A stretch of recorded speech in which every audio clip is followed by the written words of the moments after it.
Hey all, J-Man here. I just want to tell you about beardedshirts.com. It's a great place to get a lot of cool superhero shirts and other merchandise. You can scroll, they've always got sales on. As you can see, they've got these really cool print all over shirts, which I really love. That's Eddie, the founder of the site. And if you're looking for stuff, all you got to do is you click on the search here and you can type in all over. And that's going to show you the all over prints, which are really, really cool. Look at that. You got Legion of Superheroes, you got Brave and the Bold, you got JSA, you got Superman, Green Lantern, Wonder Woman, all kinds of stuff. So check out beardedshirts.com.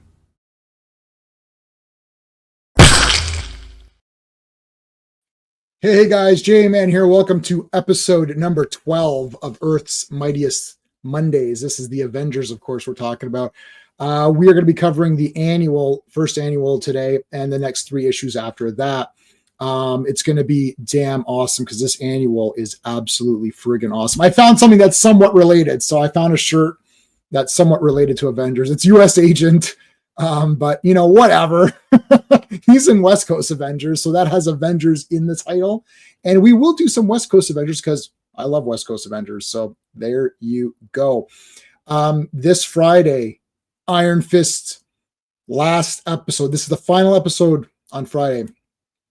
We're actually going to be covering the Marvel premiere issues as well. I didn't write them in my little thumbnail though. So it's going to be Iron Fist issues 13, 14, 15, and the 2 issues of Marvel premiere, which I don't remember the numbers of, but they're in the Epic collection, and that's what we're going through. You know, that Epic collection is actually bloody awesome because that's all of it. Everything I've covered in these 5 streams is the Epic collection. So it is actually epic. It actually is the Epic collection. Once that's done, we're going to be into the regularly scheduled programming. We're going to be doing Mondays Avengers, Earth's Mightiest Mondays at 7 p.m. Eastern, of course, every Monday Avengers, and Fridays, the Force Fridays, Star Wars, every Friday starting at 7 p.m. Eastern. And we're going to be covering the first Star Wars stream is going to be about the comic strips. So the actual comic strips of Star Wars. That's going to be where we're going to start. We will do the Marvel comics and we'll just see where it goes from there. But that'll be the regular schedule for a while we go through all of that stuff. Let's thank the Super Friends. These are the channel members. So we always thank them at the beginning of every stream. Dan, Sean, Steven, Brennan, Mark D, RR, Philip Story, Digger Jim, Quagnar, and Just Joe. And we always thank Mike Alonso Clobberin Times. Definitely put a CT in the chat for this one. He's definitely would have been here with us talking Avengers. He loved the Avengers. So there you go. Okay.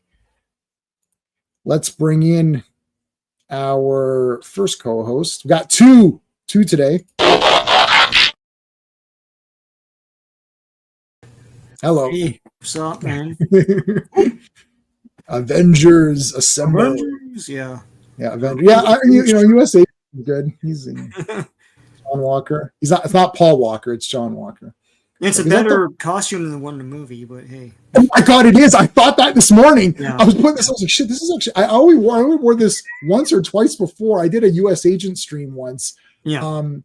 But this is actually really good. Like this is like a good size, and it's like the colors are good. Yeah, it's recognizable as US Agent. Yeah, this is better than what we got in the movie. Yeah.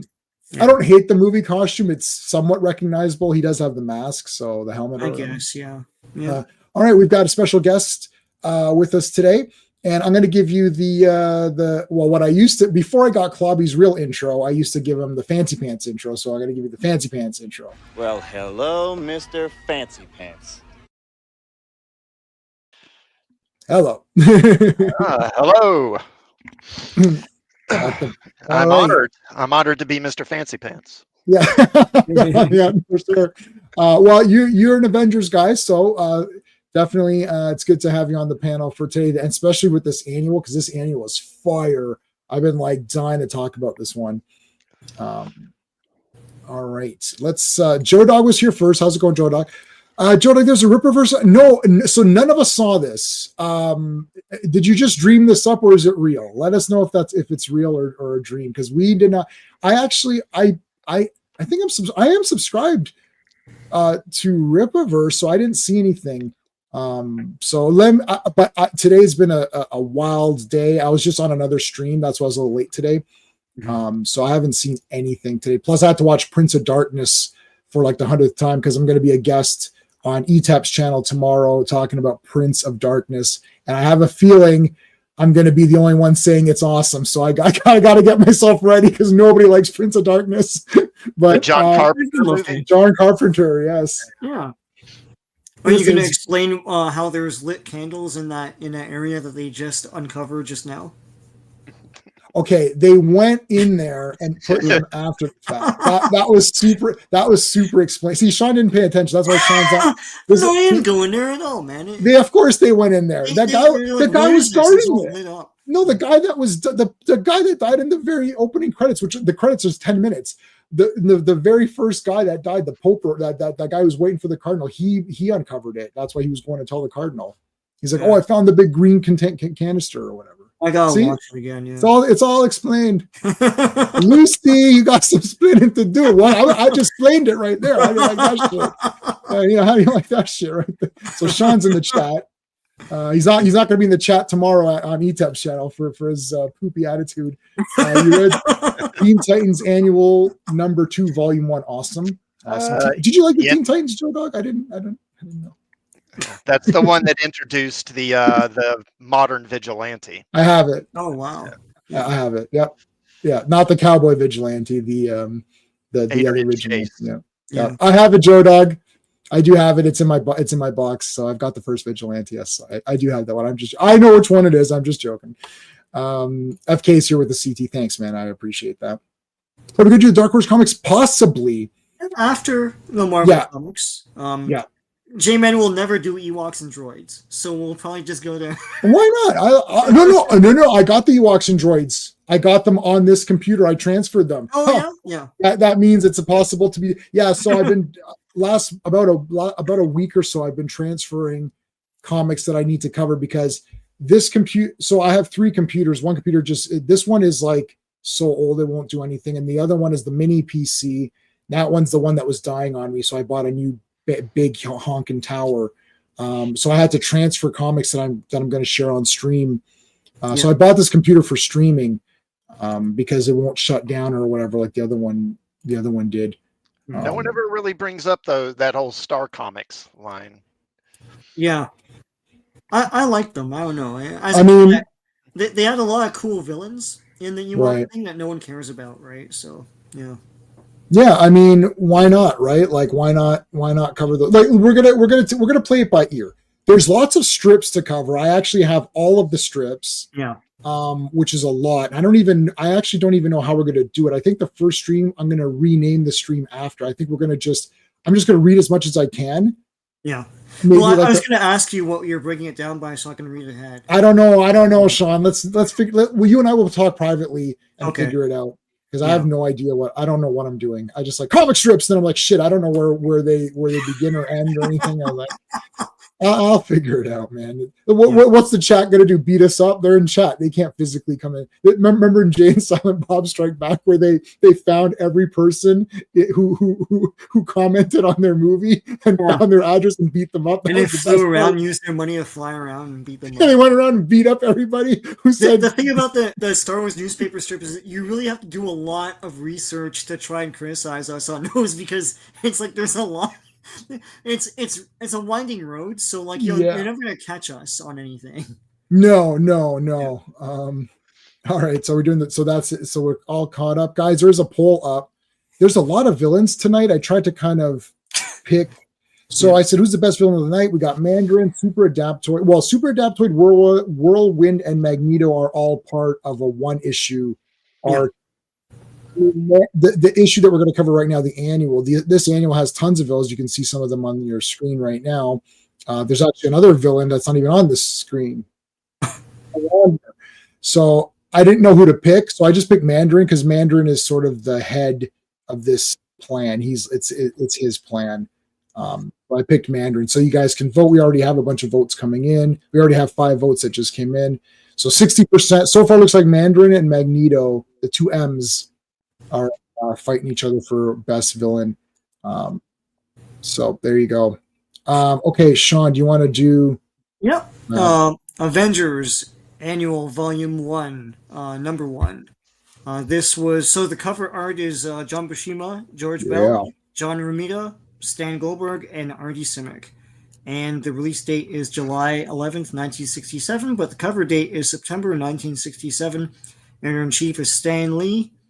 Okay, so I'll do all the little segments here. The Sure. Monstrous Master Plan of the Mandarin, written by Roy Thomas and penciled by Don Heck, inked by George Bell, lettered by Artie Simek, and edited by Stan Lee. Colorist is uncredited.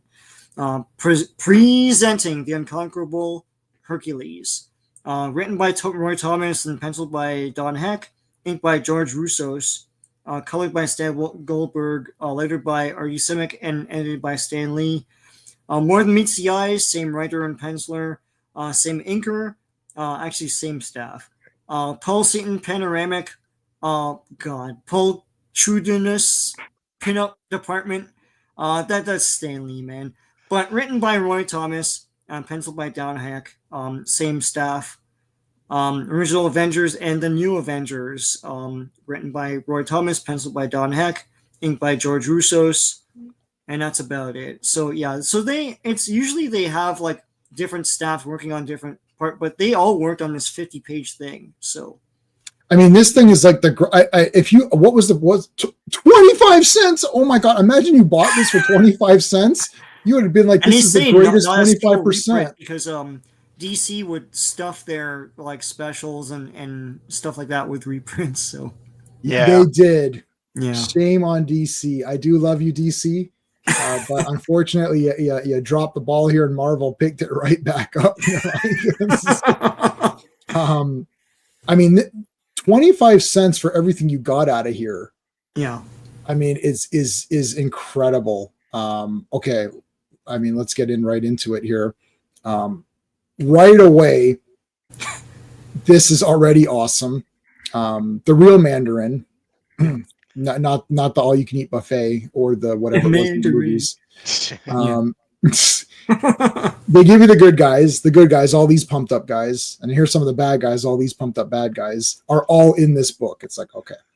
And I like how the Avengers are little guys, and then he made it's like all the villains are like towering over them. That's fun. And then Mandarin is on top of all of them. Yeah. So he's like the super grand. Here's Anthony Stark. Okay, here's Tony Stark. Doing Tony Starkisms, pressing buttons and zizzing things, and the usual. What Tony was this Stark. fake thing? It was I can't remember. Whatever. He's always making some. I love Iron Man as a character, but I just yeah. Anyway. yeah, he's always making something or whatever, right? It's some kind of stun ray or something. Yeah. Or, Oh yeah, it paralyzes you without hurting you or something. Right. Whatever. So this is the living laser who's getting a costume update. Yeah. The last one was his first appearance, right? Or no? Yeah. He had a 2-part thing. Yeah, that was his first appearance, I think. So he's probably fought Iron Man. Would you say I guess he's predominantly an Iron Man villain, right? Like, or does he fight anybody? I guess he that's fights. what I usually saw him as, but I don't know. Yeah, there's a few characters have their specific villains that don't really deviate too much, but like. Well, like Whirlwind is going to be like a classified as a Giant Man villain, but like I've always known him as an Iron Man guy, so I don't know. Yeah, that's tonight. They're going to say Whirlwind is more of an Ant-Man villain, so that's interesting. He's introduced in his stories. Yeah, one of his things is he had a kind of obsession with the Wasp for a long time. Right. Yeah. So okay, well anyway, we're there. Okay, so Living Laser, he's been in prison from whenever the last time there was a fight, but he's gonna get the F out of here. Iron Man, they didn't color his font in. What the heck? It's like, so I like how Iron Man, they're like, he's driving, he's like, oh, there's like some big prison break. He's like, oh well, I'll just go right home and I definitely won't turn into Iron Man and come back and do anything. Oh, that's good to know. Okay, I wonder why he said he wouldn't become Iron Man. That's weird. It's like, yeah. This whole thing about like he was the bodyguard of Tony Stark wore really, really thin. Like No, I like it. I'm all for identities, but this one's super obvious. It's like it's super obvious who Iron Man is. No, it's not obvious. I was completely Definitely not confused for Tony Stark. 3 years of Iron Man. I did not know. I was like, oh shit, he's not the bodyguard. What? Like, There's only one guy in that car, and out flew Iron Man, but he's definitely not Tony Stark. no. Okay, first of all, it's clear Iron Man took him to a safe spot and then came back. It's perfectly fine. But okay, so Iron Man. Look, Iron Man's awesome. He just smashes through shit. Like, look at this guy. Yeah. It's like, hey, living laser, you piece of crap. He lasered him. Oh. Iron Man doesn't have his nose again. They got rid of the nose, so that didn't last too long. Yeah. Phantom Outsiders here. Whirlwind was the Fancy. Yeah, they're going to explain his origin today. It's in the last issue tonight or the second last? It's in the second last issue. The last one's Magneto. Great little battle. We've already started with action. This is page 4, so it's already getting into the action on page 4, and there's 50 pages. So right away, got a great fight here with these guys. Edward is here. Thank you so much. Wasn't until 2023 after Wasp slung him that he found out Stark and Iron Man were the same person. Wow. Yeah. That's in Avengers. So we're from that. Yeah, after Pym went off the deep end Mhm. and wound up in jail for a while, there was like an issue where Tony and Jan basically had kind of a romance together, and she found out he was Iron Man. Okay. Well, so Living Laser escapes, and then they've got so at this point they don't know exactly what, like, we don't know what's going on, but we know, Mandarin is getting guys together. So Mandarin created a new outfit for him. You think this is better, or do you like the orange one? I like the orange, green Yeah, and me orange too. better, I think. Yeah. I think I like the orange as well, but I wasn't sure if that was. This one's fine. It's fine. Living Laser started out as eventually but moved to Iron Man. Okay, yeah. Show up good. Yeah. So okay, I never read very many Avengers comics, so most of these are new for me. I actually read the first X number. I don't know how many, like 3 years of Iron Man or something from like big premiere. Not Tales of Suspense. Iron Man is one of the comics where I have everything because I had that CD of PDFs.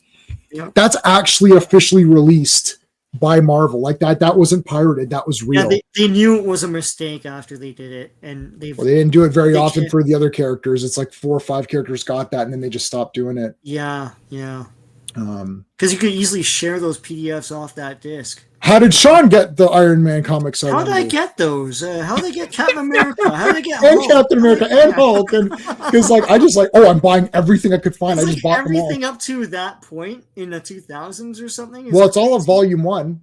Yeah. Of Iron Man has 320 or 30. Like Volume 1 of Iron Man is like 300 plus. It's got them all, so that's all free. Yeah. It's nuts. So here's the other guys. So we got Executioner, we have the Swordsman, we have Power Man, who I keep forgetting. This is the not Luke Cage Power Man, and Enchantress. Now this next part is absolutely hilarious.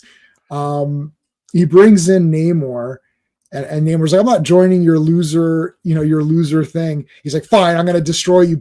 And then really it's fake. Like Mandarin concocted a fake like little scene here to show the others that he could dispose of anyone. So it's like he disposes of Namor, but it's a fake Namor. It's not the real thing.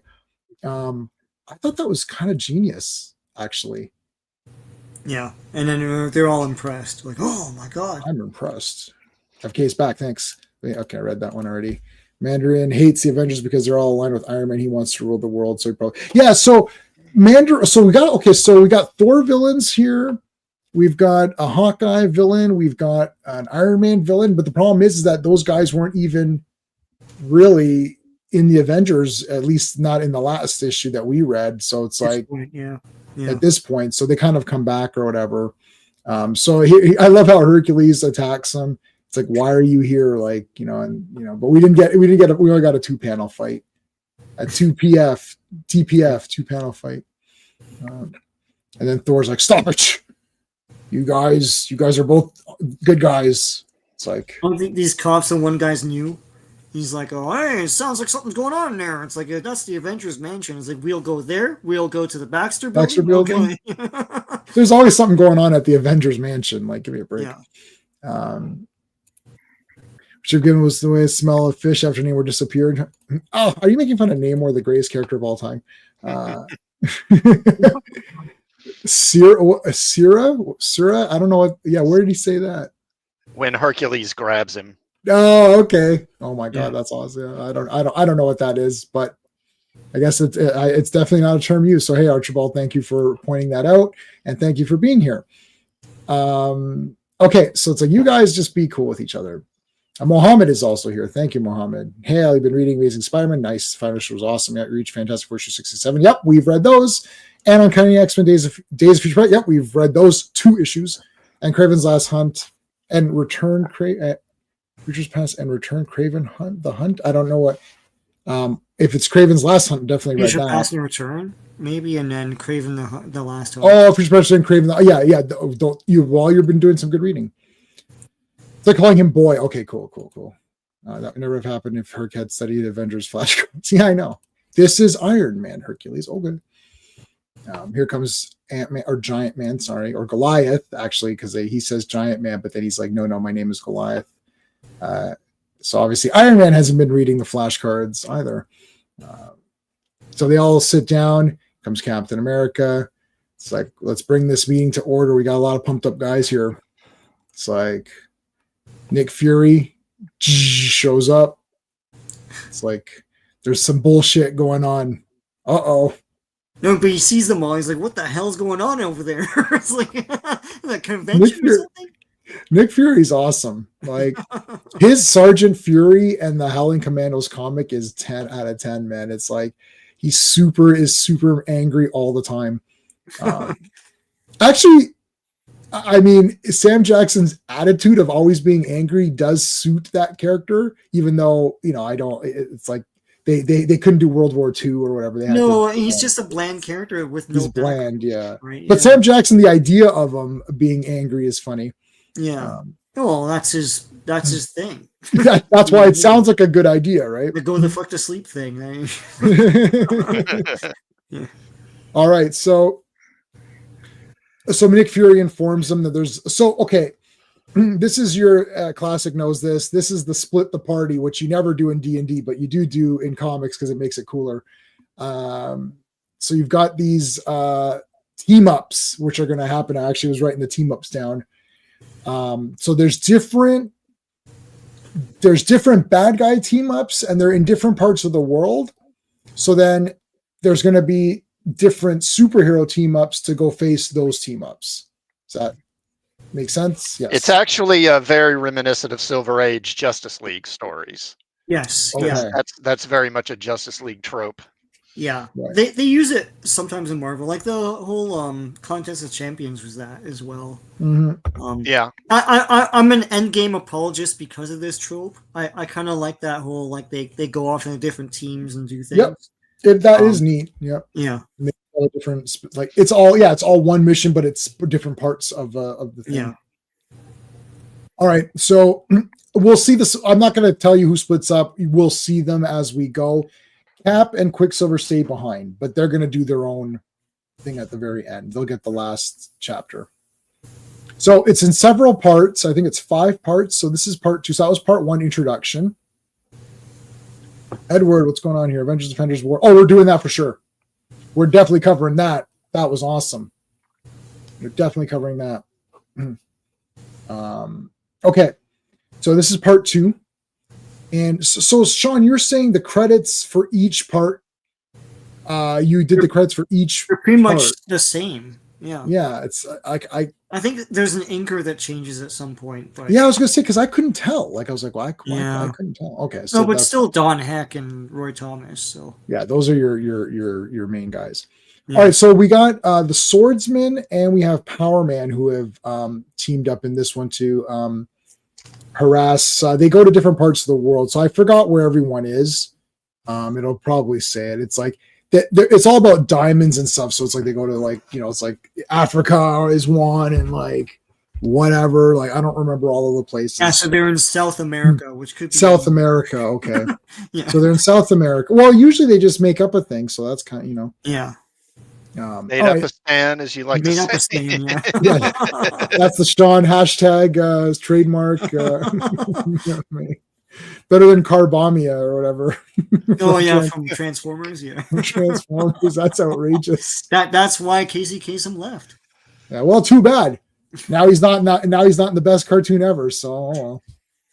But they kept Jazz or whoever it was that he not Jazz whoever it was that he voiced. They kept those guys alive from the movie, and then it's like, well, there's no point now, Right? He's gone. Okay, so Mandarin, you're seeing that Mandarin has told them to come over here. They've got a big tank. So they basically just come and just wipe the floor with all these guys. You can't do shit against them. It's the two big guys. You need the heroes. So there's this giant. Now this is kind of neat, but also weird, but kind of neat anyway. There's literally a giant sword. Yeah. What age is this? No, so there's this giant sword, and it's going to literally like chop. It doesn't chop. It's just going to blow up the city. So it's not even going to chop it. In my mind, I was thinking it's going to chop like the country up or something. Like it's literally going to hack it. Yeah. But then that's not actually what actually. No. That's not actually what's going to happen. The one JLA trophy Avengers never used was using one Avenger to knock out the other team members. That was Superman, usually Green Lantern, Wonder Woman, Flash. Oh yeah, knock out the other ones, and then go do it. Hey, Backseater, what's going on? The Mandarin, yes. Yep, he is here. Did you vote for Mandarin? Oh, everyone's got votes now. Wow. Okay. So they're trying to make him sign over, the country or whatever. It's like, okay. Wasp comes and takes the pen. I'm glad it was like one of those fountain pen, like those ink pens, those ink pens, and not just like a. And it's like, oh, they took the pen. Like they can't find another one. I mean, it's like, okay, take your other pen that you have. Like, so they're like, they can't get her. And of course, Ant-Man or Goliath teamed up with Wasp. Just like Batman and Robin would always be paired together no matter what. They would never separate them. Yeah. The sword and giant. Yeah, scimitar. Yeah. The sword of it's literally the sword of Damocles. You're right.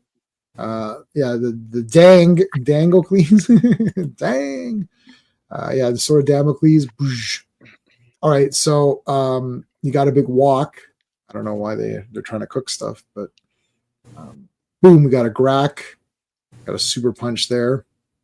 Yeah. This is I like Don Heck on these. Yeah. I said before, and I don't know what your take is, classic. Like he tends to do like a Kirby impression here. When he was doing the solo Iron Mans, it was more moody and shadowy. I found, but that could be me. I'd be lying if I said he was one of my favorite artists, but he was a big part of early Marvel in the Silver Age, and he doesn't really get the credit he deserves, I think. Yeah. I like these.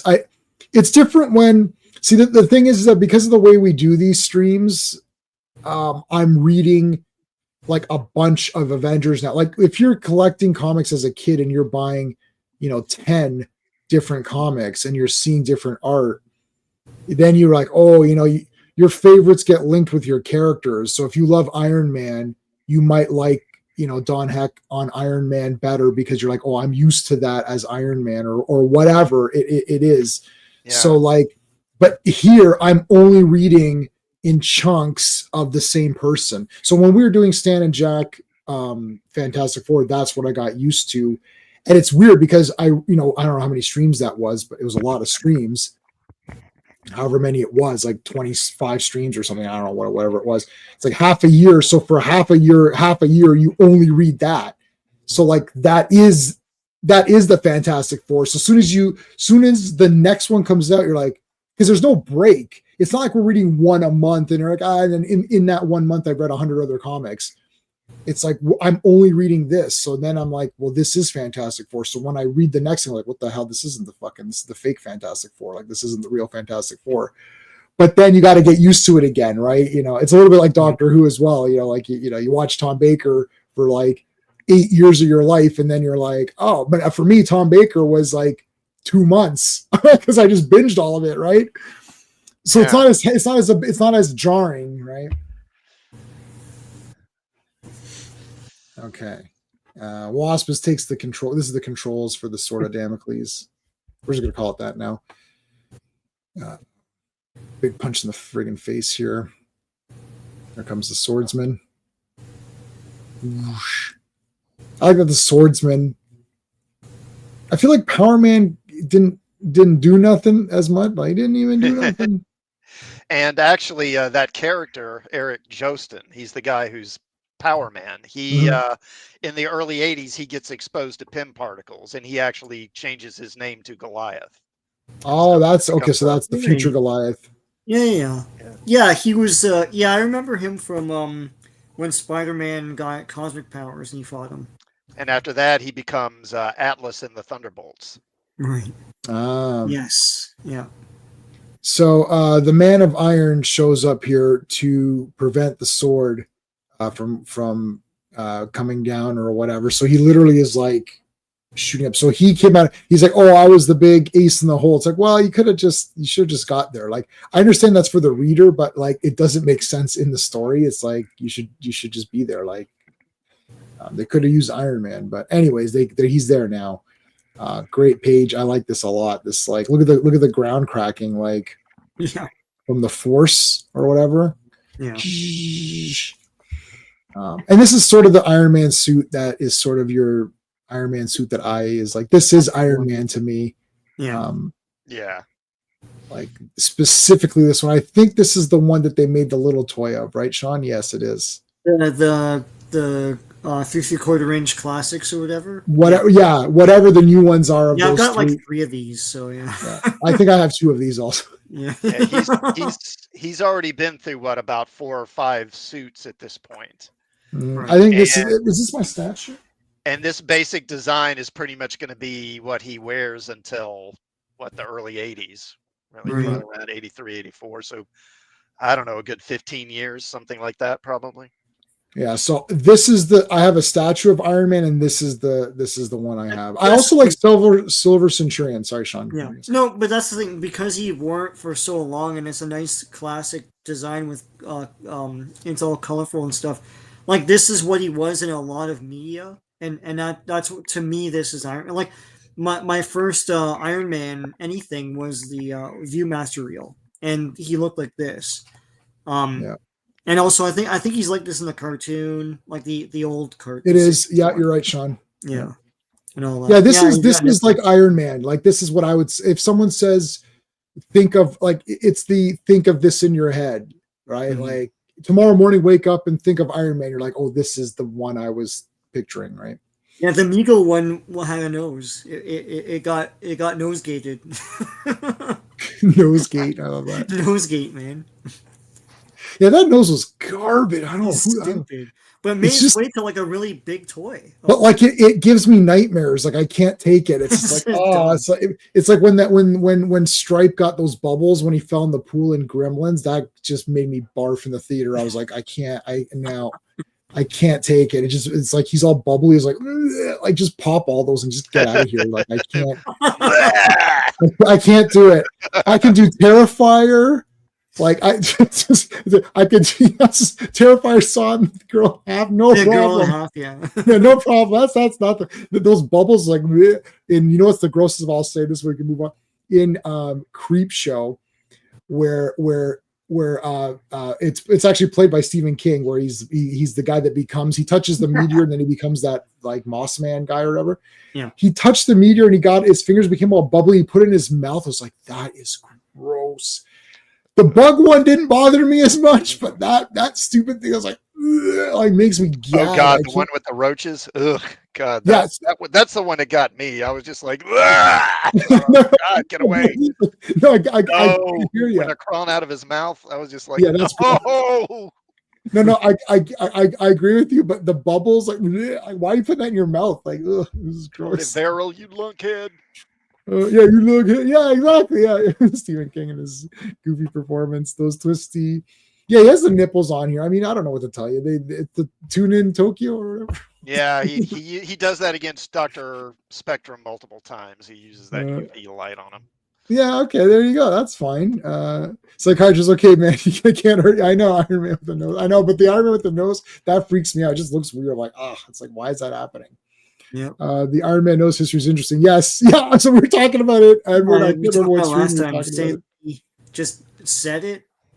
Yeah, so no, Stanley. So the thing is, they're saying that Stanley was just saying it as like, how come he doesn't have a nose? That's and then they're supposed to say, well, it kind of covers it, so it's a little bit out more.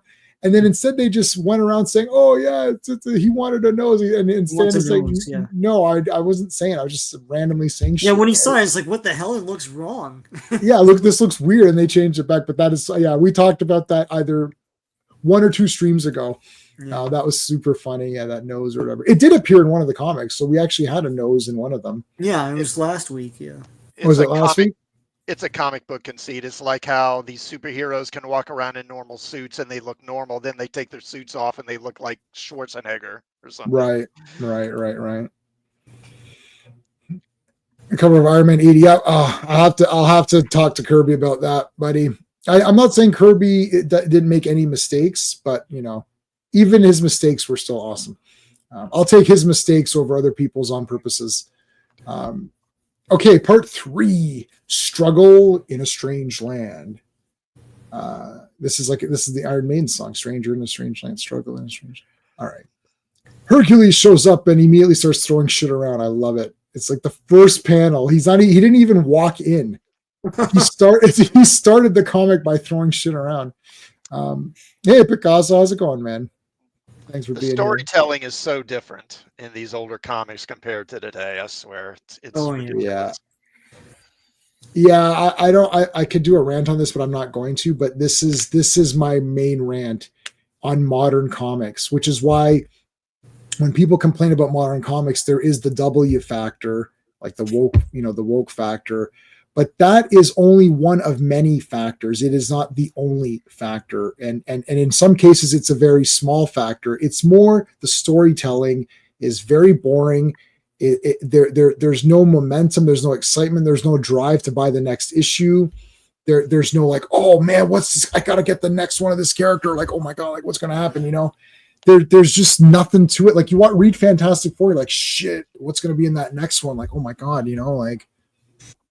I think we talked about this before on a previous stream, how in How to Draw Comics the Marvel Way, they show examples of like how to do it the Marvel way. And it's like, here's the non-Marvel way.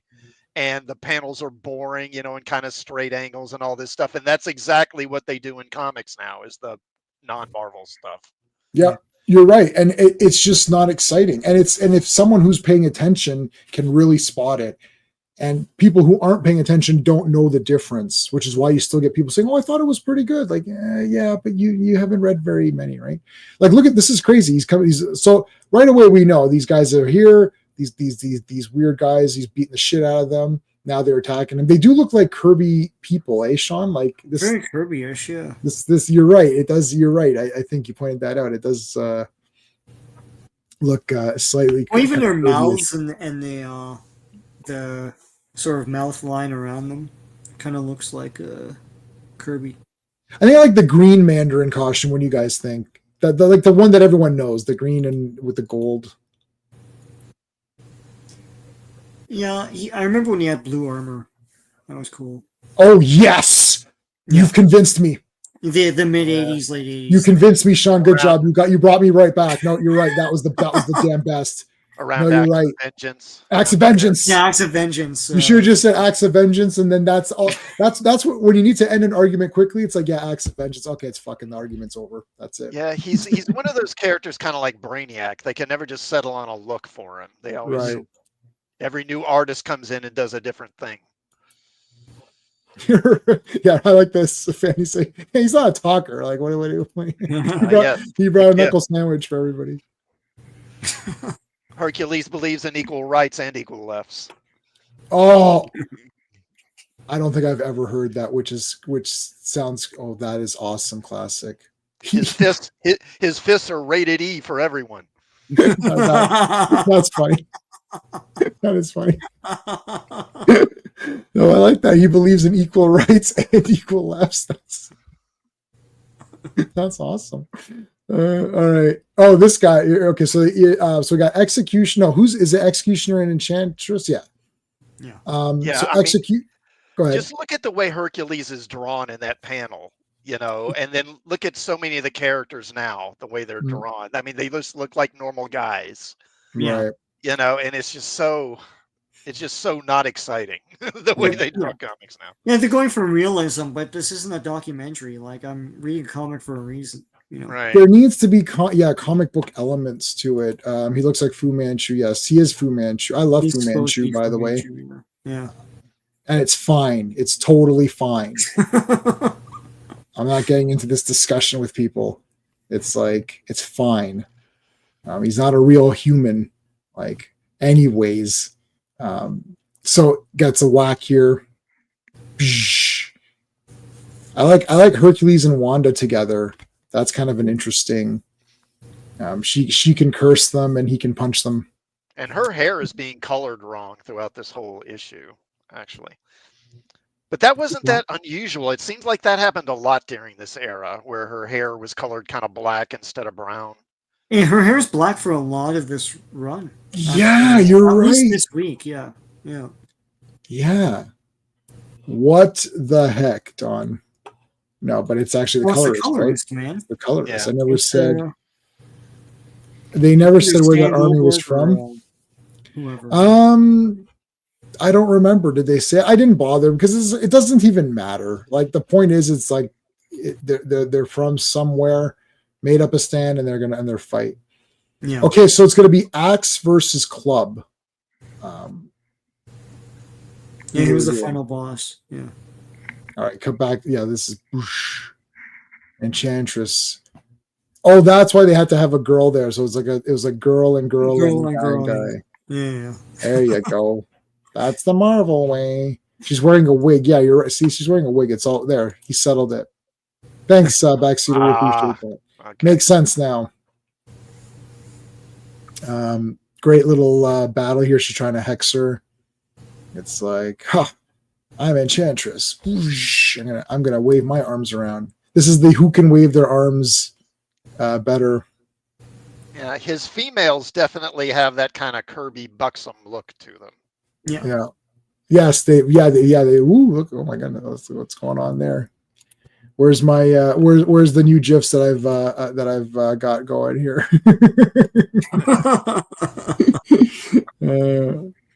I was gonna make the entire thing Jennifer Connelly, but then I was like, okay, I guess swordsman should be fighting the guy. Sword, yeah, swords beat axes. That's right. That's right. Well, he got a slap in. That's pretty good. Dodge. That's a good dodge right there. Whoosh. Oh, there goes the club. Boom. He's trying to like choke him out or whatever. Now you learn why they call me the Executioner. And now she makes this creature out of like, it's like a frost giant or something. It's one of the frost giants from Asgard. Oh my god, it's a frost giant from Asgard. Yep. It's like, oh, she's feeling really good about herself. I don't think she read this issue. She didn't finish the reading it. She only read up to this part and thought, I'm winning in this one. It's like, I don't know if you will, but we'll see. Hercules does a short Yukin here. Good. This is like Mortal Kombat duck and high punch or whatever. It's like the uppercut.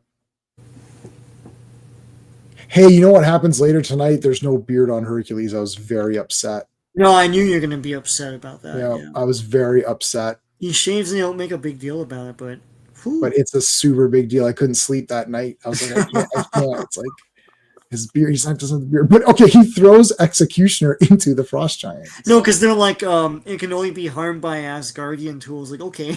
Yeah, here's an Asgardian tool. Yeah. Execute. Go ahead, Classic. What were you going to say?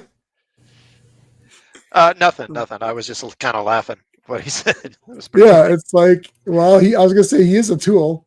He Yeah. says Guardian, so why not?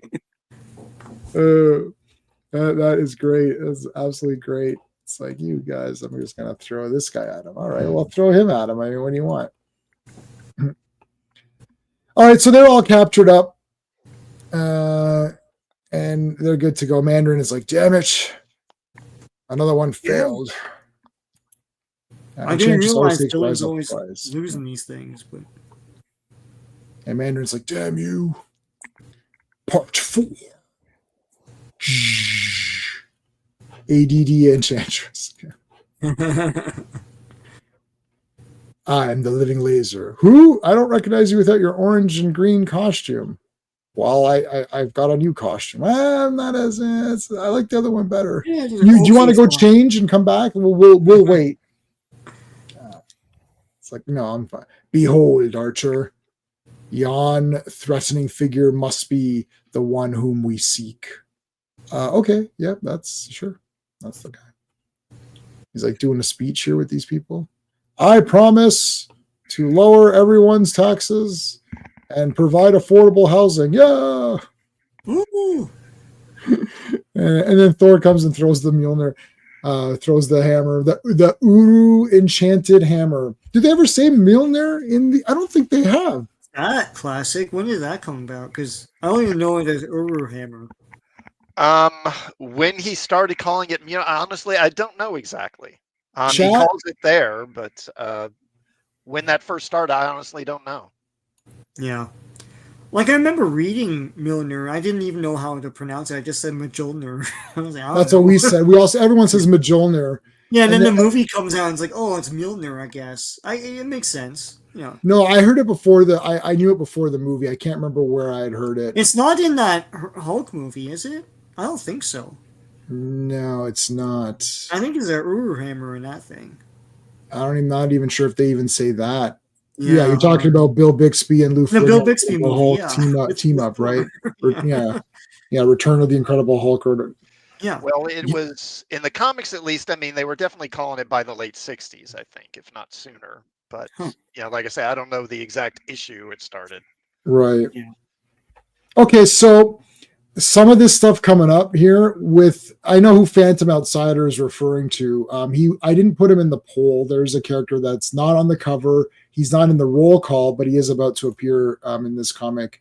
The name means like pulverizer or something. Okay. So we haven't seen Living Laser's partner yet, which we're going to see here. And it's not the Shockmaster. I was going to say, who's your partner, Living Laser? Tell us who your secret partner is. It's the Shockmaster. Oh, crap. I fell. It's the Shockmaster. He's going to shock you because he's the Shockmaster. Hawkeye throwing some arrows down. Living Laser shooting some lasers, doing some swinging. More arrows. Like, I mean, this is all action. We could have gone through these comics really quickly because it's just all fighting. But oh my God, Ultimo. There's a part here coming up where they're fighting Ultimo. Basically, from when Ultimo shows up to where he leaves, so whatever, I don't know how many pages we'll see now. It's just absolutely the best for me. This was the greatest kind of like spread of pages. So you have super powerful Thor and Hawkeye, who, he's a great archer, obviously, but I mean, realistically, like, they're dead, right? So Thor goes in for the fight. Ultimo's like shooting his force beams or whatever, and like it's like you're friggin' not deflecting and like throwing shit, and then shit's going on fire. Now this is now I don't know how familiar people are with Thor in these comics. I've read a lot of the Thors. I think I've read all the Journey into Mysteries with Thor, and then I didn't read. I know it continued on into his own comic, but I don't know if I read many of those. But then I collected Thor when it got rebooted. I think Volume 2. So Volume 2 Thor, I read a lot of those. Wow. And I believe he was still Donald Blake in Volume 2. I think he was. So if he doesn't have his hammer in hand and he for 1 minute, then he'll turn back to Donald Blake, and the hammer will turn back to the cane that Donald Blake uses. So the whole thing is that the hammer will always come back to him so that he can continue on fighting as Thor. So we're going to see that. That's very important for these next few pages. Okay, so they're fighting here, man. Yeah, Mandarin, that's fine. Now, Thor here, he threw the hammer, and it basically missed, and it's gone down this hill or whatever. So Hawkeye is basically like, well, I'm dead anyways, because there's really not much I can do. And he's like, I'm going to just shoot as many arrows at this guy I can to get his attention to come over for me. And if he kills me, at least I'm dying to give Thor a chance to finish him off. But Hawkeye doesn't know that while Thor is not holding the hammer, the countdown clock is on. So the clock is ticking right now, and it's already been almost a minute. And they actually give you the seconds here. So Hawkeye is like doing you could just imagine this in like a cinematic, Hawkeye with the real costume on, not the shitty Jeremy Renner costume.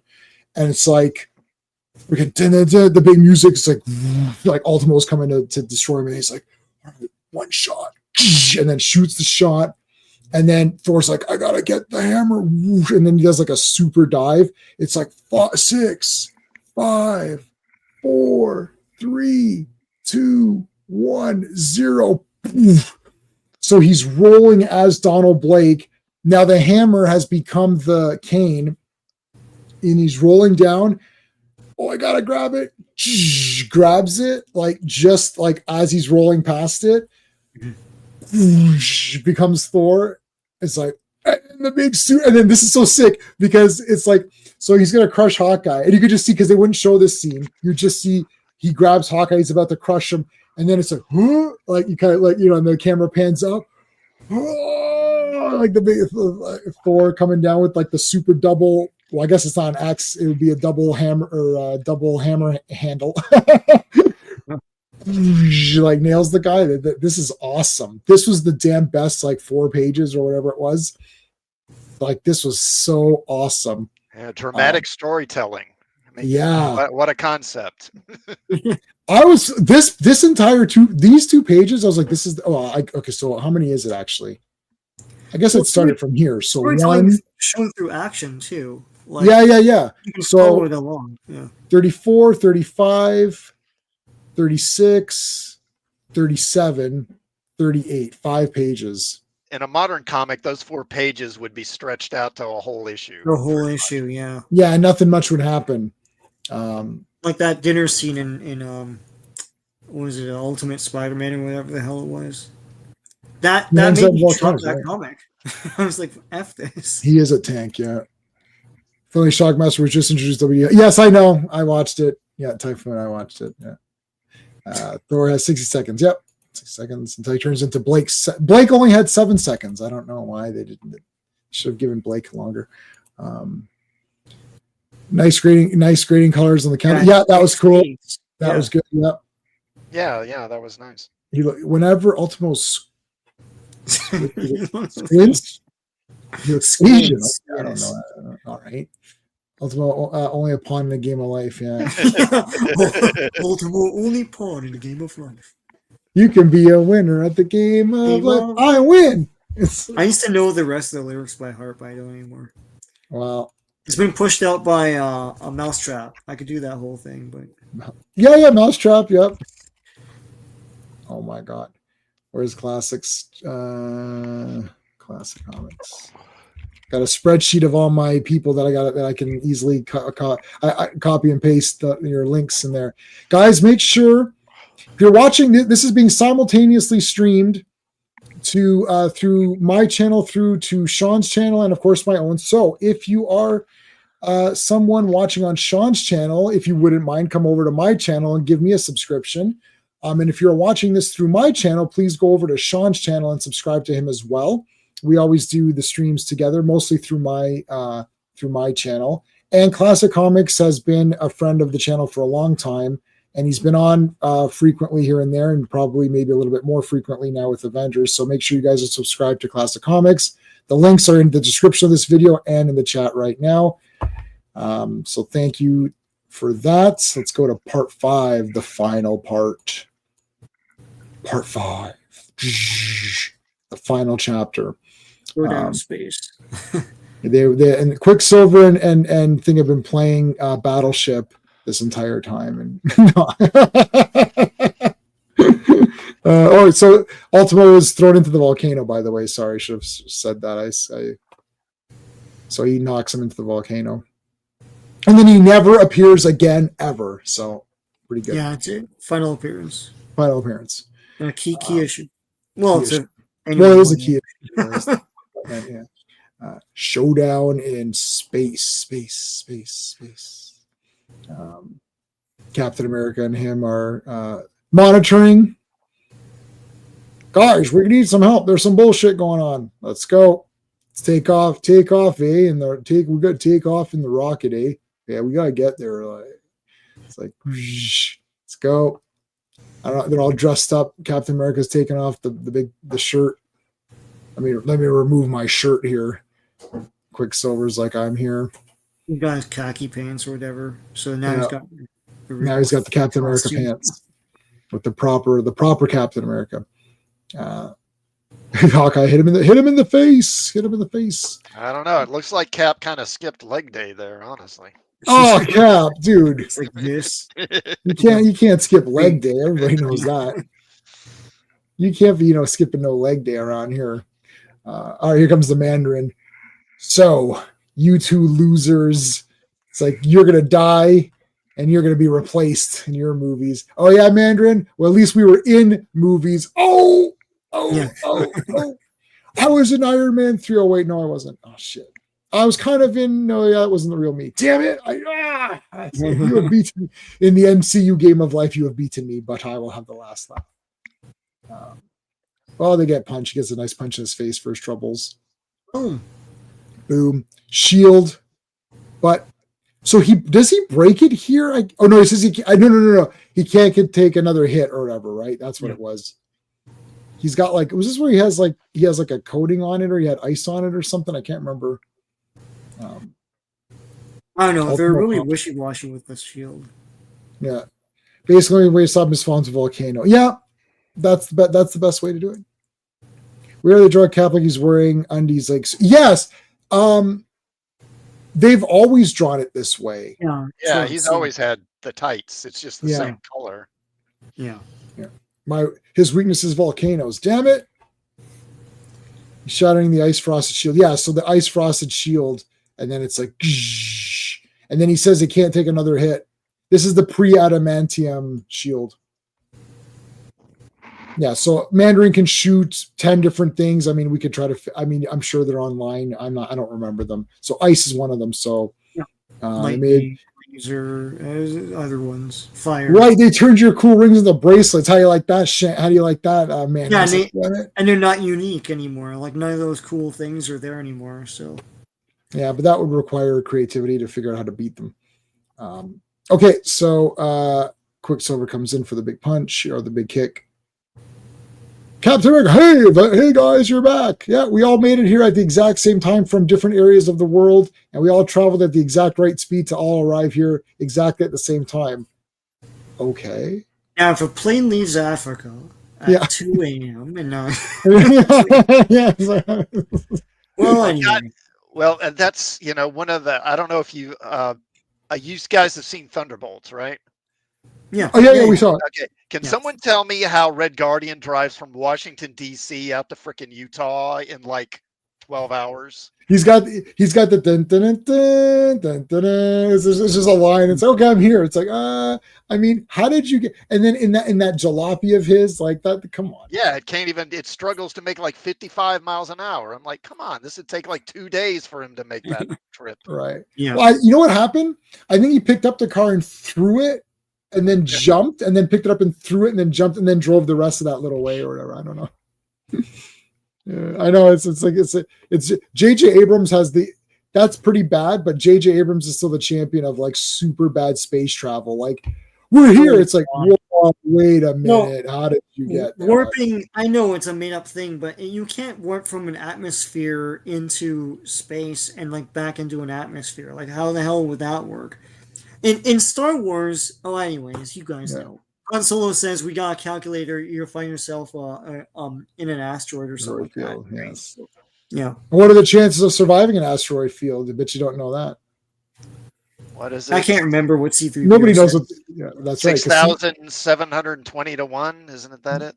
Wow, I don't know what it is. I have no idea what it is. You've seen I'll that movie believe how you. many times though? I mean, It's something 1,720 to 1. But I we're don't gonna remember. check. never tell me the odds. Fact check. We need the chat. Fact check. Go. Like it's like all the numbers start coming up. During this time period, from the time Cap would loan his original shield to Stark, research this might be. Yeah. You're right, Fanty. This is not one of those. Checked MCU's Age of Ultron. I regret nothing. I could see the warning signs that early. I checked out of MCU as early as I liked Age of Ultron. I think Thor Ragnarok was the beginning where, even though I liked that movie, that's where it's kind of started. And Guardians, it being so popular didn't help because then everyone made everything silly after that. Plot hole works like a wormhole. Plot hole. You're right. We found a guy on TikTok trying to defend JJ space travel, saying ships travel at the speed of the plot. Ludicrous speed or whatever. Never tell chat the odds.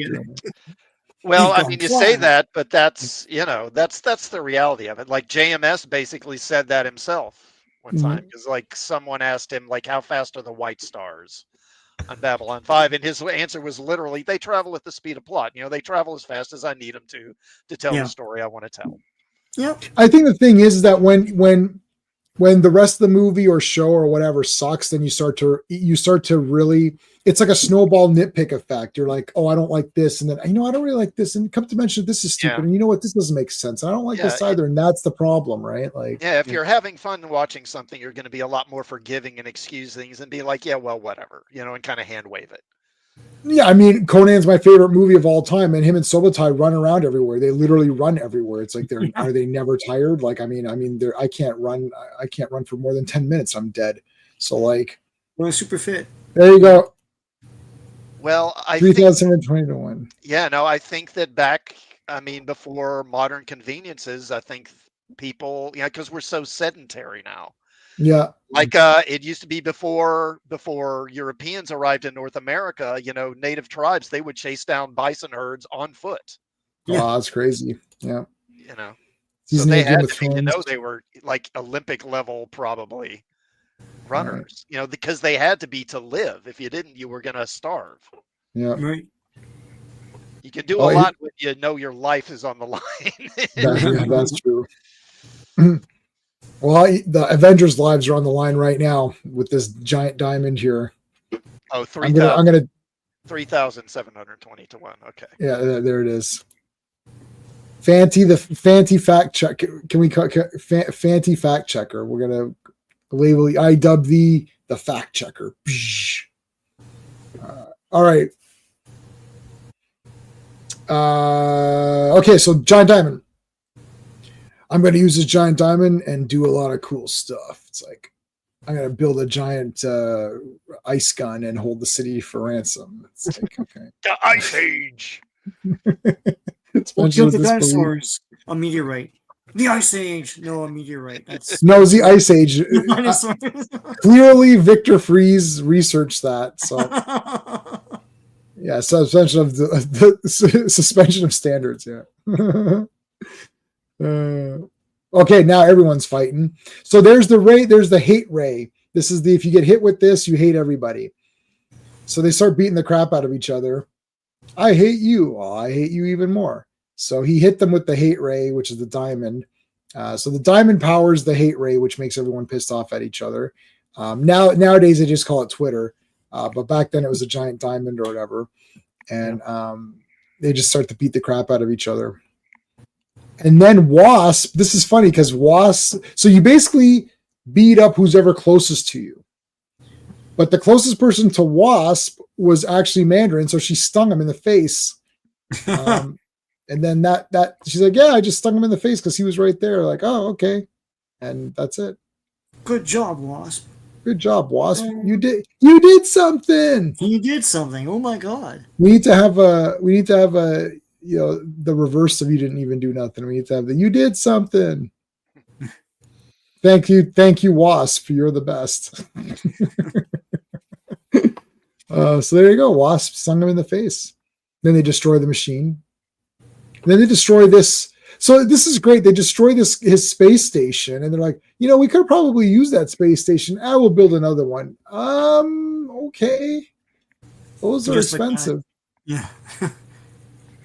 So they break. Sorry, they don't destroy they destroy the thing that breaks a hole through the space station, and then they got to plug it with the diamond. I knew this diamond was good for something here. And then Mandarin got sucked out into space, and he's never seen again. Final appearance, Mandarin. R.I.P. Mandarin. Well, Mandarin was an ass, but now he's in space and dead. Yep, that's great. Okay. Well, let's go home and destroy the rest of the space station on our way back. It's like, well, wait a minute. Should we keep it around? Nah. Guys, I thought Avengers don't kill. Shut up. Who invited this guy? Yeah, who said that? I want to know who said who. It sounded like Pietro. Yeah, no. It sounded like Pietro. No, I didn't say. Oh, I didn't say. Well, it sounded like your voice. Anyway. Ravenscroft is here. I always love Whirlwind's costume for sure. Whirlwind is awesome. It looks he's he's gonna appear tonight. Yeah. Yay! We did it.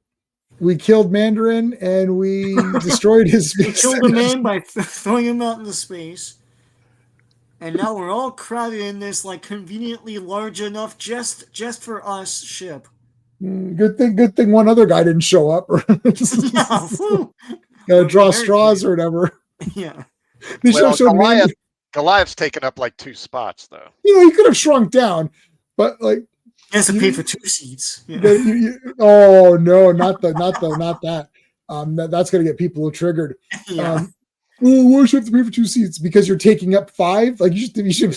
I've seen people take up the entire thing. I'm like, you need to pay for this entire plane. Remember House and Police Academy 5 where he sat and the whole plane shifted? That's so offensive now. People would get triggered. Oh, people yeah. They should have shown Mandarin floating in space with the alien from part 1. It's like, hey, how's it going? What happened? It was Ripley. She nailed me. It's like, what happened with you? It's the Avengers. Damn, what?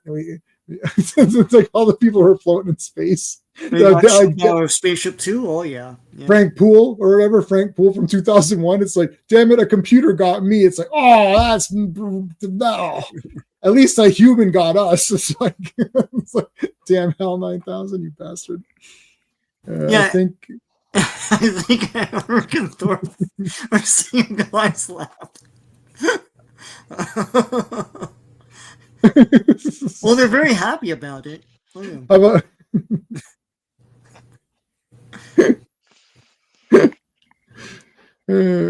Is that it's like Goliath? Doth thy have a banana in thy pocket? Please tell us. Verily, you have a roll of coins. Yeah. Verily, Goliath doth have roll of coin in his. Look at Wasp. She's sitting on Herc's lap.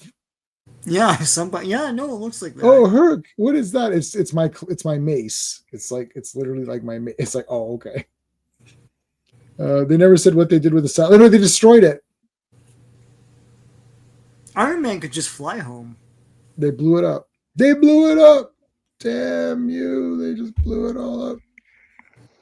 Yeah, space doesn't look anything like this. It would be interesting to go through like all Marvel comics and try and calculate just how many like abandoned bases there are orbiting around Earth that villains have used over the years. Marvel and DC, but Marvel had a lot of like satellites.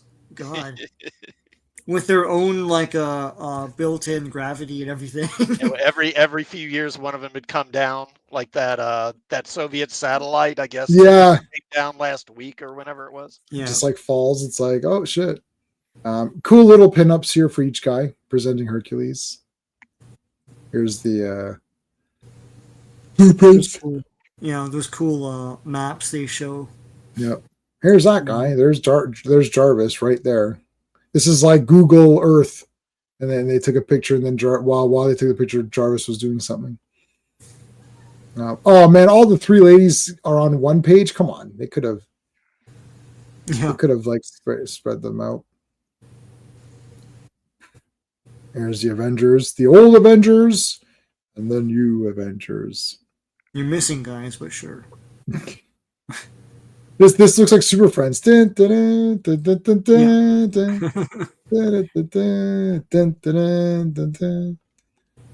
right. Oh my God, this guy's awesome. Remember? Wait. Yes. Yeah. Remember Skylab? I don't remember Skylab. What was that? Why wouldn't they keep it? No. What was Skylab? Let's see. It was put into space in the 70s, I think, and it wasn't up for very long. Oh yeah. Okay. I'm looking at it now. A bit before. I didn't know about Skylab. Yeah. Yeah, 73. I remember that as a kid. I think it was like late 70s or early 80s when it came down. Wow. I don't think Herc become an Avenger yet officially? Not yet. No, he officially becomes one tonight. Tonight. Yeah. Tonight. 1973. Yeah, that was negative 4 years for me. I was negative 4 years old. It's the super adaptoid, which someone's going to need to heavily explain how any of the, like, how can he adapt powers that are derived from like inanimate objects like armor? But yeah, that's the thing. Avengers don't all have powers. So, yeah. It's like when those Ultimoids or whatever the hell they were called, Altoids or whatever, and they drained Hawkeye's powers. Yeah, like somehow they also became deaf. So I don't know. Well, in modern terms, I would rationalize it as just some kind of nanotechnology, probably. Sure. Yeah. What I can tell you is that Super Adaptoid looks friggin' awesome. That I can tell you that much. And he's a pretty clear takeoff on a Mazo. Yes. Yeah. Yeah. Yeah. They did a Marvel Legends, or is this a custom? I'm pretty sure they did a Marvel Legends at some point. He doesn't have the wasp wing. Oh, this is a great picture. Green's my favorite color, but like this guy's badass. Holy crap. Yeah, he is just like, oh yeah, no, they did a giant one. Like, so it's like a giant man version or whatever. Or something. Oh man, that is badass. Oh, they made him like a generic android later. Ugh. Yeah, of course. Why do they always do that? Sorry, I'm all caught up in looking at this guy's thing. He is wicked. Yeah, in the 90s they redid a Mazo's look, and I hated it. It was lousy. Let me see. Mazo, what, 1990? Or just say 90s. Mazo DC 90s. Let me see him. Oh, is that where he's all gold or whatever? Maybe. Or are you looking at the TV show? I don't know. I just like, because the one I know is the one where it's like he's got the green tights that go up to his rib cage or whatever. That's like Amazo. Yeah. Like that's my Amazo. So I'm trying to. In the 90s, they did like a redesign. He had this like skull face, and I was just like, what is this crap? Let me see. Amazo Skullface. Let me see what that comes up as. Oh yes. Okay, I know that is weird. Why is that? It's so weird. Yeah, that's weird. All right, Sean. Credits. All right, Avengers Volume 1, number 45. The cover art is by John Buscema, Vince Coletta, Stan Goldberg, and Sam Rosen. I behaved. Release date is August 8th, 1967. Cover date is October 1967. Editor-in-Chief is Stan Lee. Blitzkrieg in Central Park. Written by Roy Thomas, penciled by Don Heck. Inked by Vince Coletta. I'm behaving. Colorist is Stan Goldberg. Lettered by Sam Rosen and edited by Stan Lee. There you go. Right. I didn't call him the eraser, but hey. But you said it now, so Yeah. dun, dun, dun. All the powerhouse men. Powerhouse men, let's go. What's Thor have in his hand? Is a rope or something? Or I can't remember what's going on here. Yeah, that's like AI art, or there's like some random thing that's just in a picture for no reason. Like He's got 8 fingers. Well, I think that he's holding the rope, and then at one end, and Hercules is holding the other end, so Thor can kind of carry him along as he flies. I think is what Right. it is. Okay. Yeah. yeah, that's right. Apparently, there's a guy. What's the guy? Apparently, Michael from Retro Blasting had said, I didn't know this, that they used AI art on one of the packaging for G.I. Joe classifieds, and there's 6 fingers on the one hand, and it got through quality control or whatever. That's effing outrageous. Yeah, he put out a video early, or maybe it was yesterday, I don't know, last day or two, about how the tariffs are affecting Hasbro, and yeah, he mentioned I that watched it. there was that they're using AI to do like the art on the card backs now, and I guess someone has a 6-fingered hand in one of them. Yeah, I watched that today. That's crazy. I mean, I use it for my ads where I post it on Twitter for 5 seconds and then you never see it again. So yeah, but not for. You're not making money off it. That's not to sell a $40 toy or whatever. Yeah. Like, anyways, Amazo. First appeared 1960, but Adaptoid appeared 1966. Okay, unlike Amazo, Adaptoid adds the appearance of the characters. Okay, yeah, Amazo does not. Yes, okay, yeah. The rope is for towing Hercules. Yeah, we caught that. Yeah, AI, boo on AI. Yep, okay. Boo. He's gonna let Thor in one arm. No, I don't think so. Okay. So Pietro has been developing lots of ist thoughts about humans, like Homo sapiens and all that stuff. I want to quit and all that. Yeah, she has black hair. I was just pointing that out again. Yeah. Yeah, so yeah, Pietro is like, this is the Cradle. Okay, I got it. Thanks. Thank you. I was like, what are you trying to say there? So he's thinking, mutants are like awesome, and humans are trash. And they're like, and she's like, don't say that on this issue. He's like, but I'm foreshadowing this for like the next few issues. Oh, okay. Some of my best friends are human. It's like, no, they're not. They despise you, Wanda. It's Homo sapiens to him and Homo superior and all that. Yeah.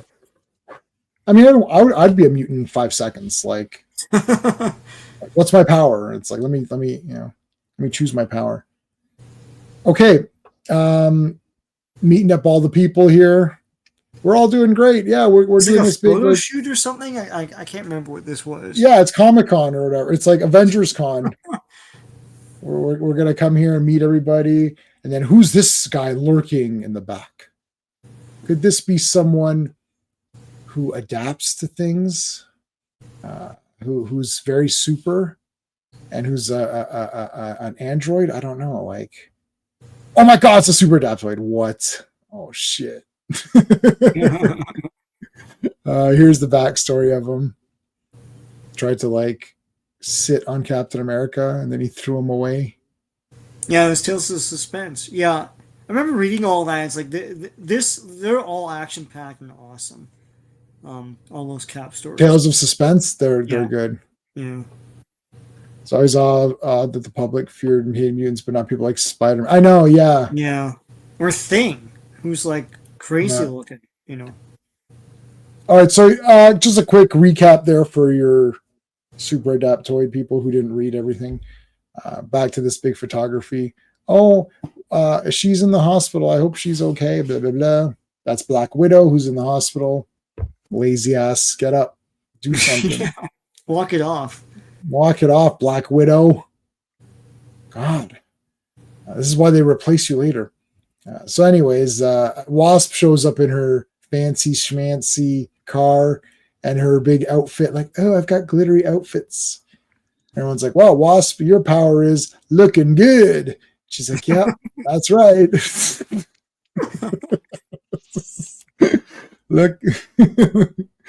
Woo, it's the Wasp. Here comes the Wasp, baby. Woo. Sitting on the big car, like, what the hell's going on here? This is like the big fashion photo shoot here. Oh, she's making Hank all jealous and all stuff. jealous. Yeah. And he grabs her and he's like, Kit, come here, woman. Like, Hey, woman. Want to go with the real man? yeah, Rocky. I just got the entire set on 4K. All the Rockies, 1 through 6, and it gives you both Rocky 4s. It gives you that re-edit. Oh, cool. Oh, good. So it's definitely worth getting. I noticed Fathom Events is going to be showing that new version, the re-edited version of Rocky 4 in December, I think. Oh. Interesting. I saw it. It's like, I mean, oh man, I love Rocky 4. It's ingrained into my head, so it's kind of weird. It's like when I saw the Donner cut, I was all weirded out. Like it just was.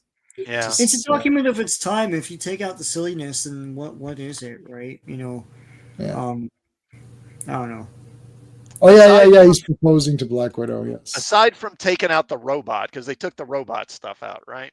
Yep, they took out the robot, but I like the robot. Leave it. But is it? I haven't seen it. Is it basically Rocky 4 is a musical because they can always cut the music sequences? Yeah. Is it as much of no? It's not. Right? It's less of a musical. There's no easy way out. That whole thing is gone now, or no. I think that's all there, but it's just not like as. I don't remember. I remember I watched. I thought, yeah, it's fine, and then I'm just like, it's. I watched it for curiosity's sake, just to watch it.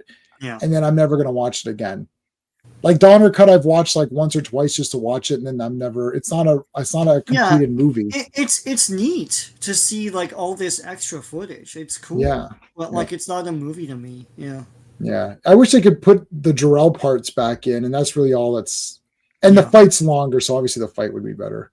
Yeah. Yeah. So Black Widow, Hawkeye proposing. I totally agree. Being okay, so yeah. Beast for hangs from chandeliers, yeah. Okay, so shooting, he shoots an arrow, then shoots the arrow he shot. You're just showing off, Hawkeye. Can you hear me? Huh? Oh. They haven't introduced any of that yet. No, it's not there yet. No. Yeah. Okay, Hercules throwing shit.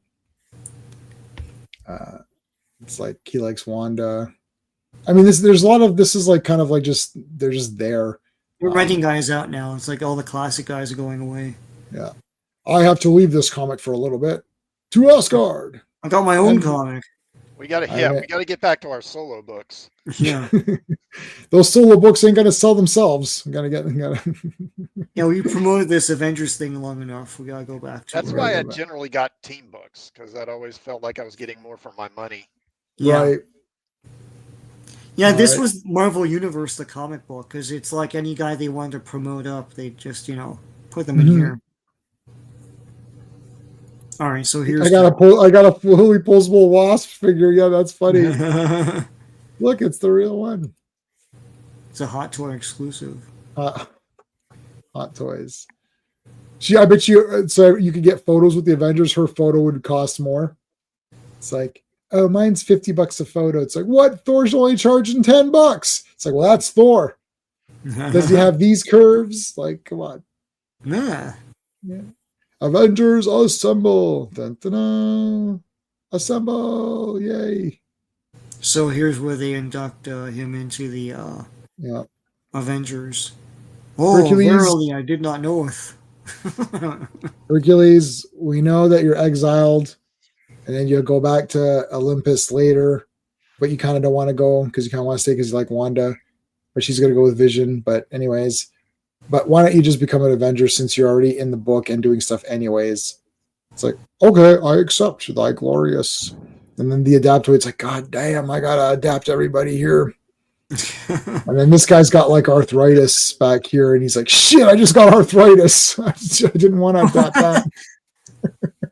What guy? No, I was just saying, it's like people in the crowd. Like one guy's got like high blood pressure. And the Adaptoid's like, God damn, I just got high blood pressure. I don't want that. I just got gout. Oh, no. Well, I think it can choose what it wants to adapt, though. I would think. Yeah, it does. Yeah, Yeah. Adapt or die. All right, here he comes shooting. It's like, look at these losers. Holy shit. He's growing as big as Goliath. That's because he adapted Goliath's powers. Wait a minute, adapted his powers? That's the super adaptoid. Yeah. His name is very on the nose there. Yeah. The super adaptoid who could also pick and choose which ones he adapts, but can only use a couple at a time or else he'll get overheated. Right, yeah. Oh, you're giving it away. No, I'm just, they gave it away in his name. That was his name. And then Stan Lee's like, why don't we just say super adaptoid and leave it there? And like, yeah. All right, so here comes Goliath with the big super punch off screen. What the shit? Where did you come from? It's like, I didn't see you there. It's like, I came from off panel, baby. Off page. Big super punch. He's going to do the double axe handle. Yeah. Oh, but Goliath turned him around. All right, Goliath. Eat this boulder. Now he becomes Ant-Man, right? Yeah, now they're all small. Yeah. Yeah, so it's like he can. So right now he's got Thor. He could like. I mean, did he have Thor's power? He did, right? Well, he's got Thor's Helmet. feathers, so yeah. I mean, I don't think you can beat Super Adaptoid. I don't think they can win. Well, Pietro figures it out, but Yeah, make him use all his powers at once or whatever. yeah. All right, Captain America's like, listen, guys, there's some shit going down. You really don't want to be here. Like, it's like, Everybody out. are you sure? It's like, are you sure, Cap? Don't you need us? No, we don't need you. The Super Adaptoid's beating the crap out of everybody. Wasp comes in from like the big behind. Behind, it's Wasp. Boom, throws her. Whoosh. Yeesh. No. Oh, the point. Hawkeye's point.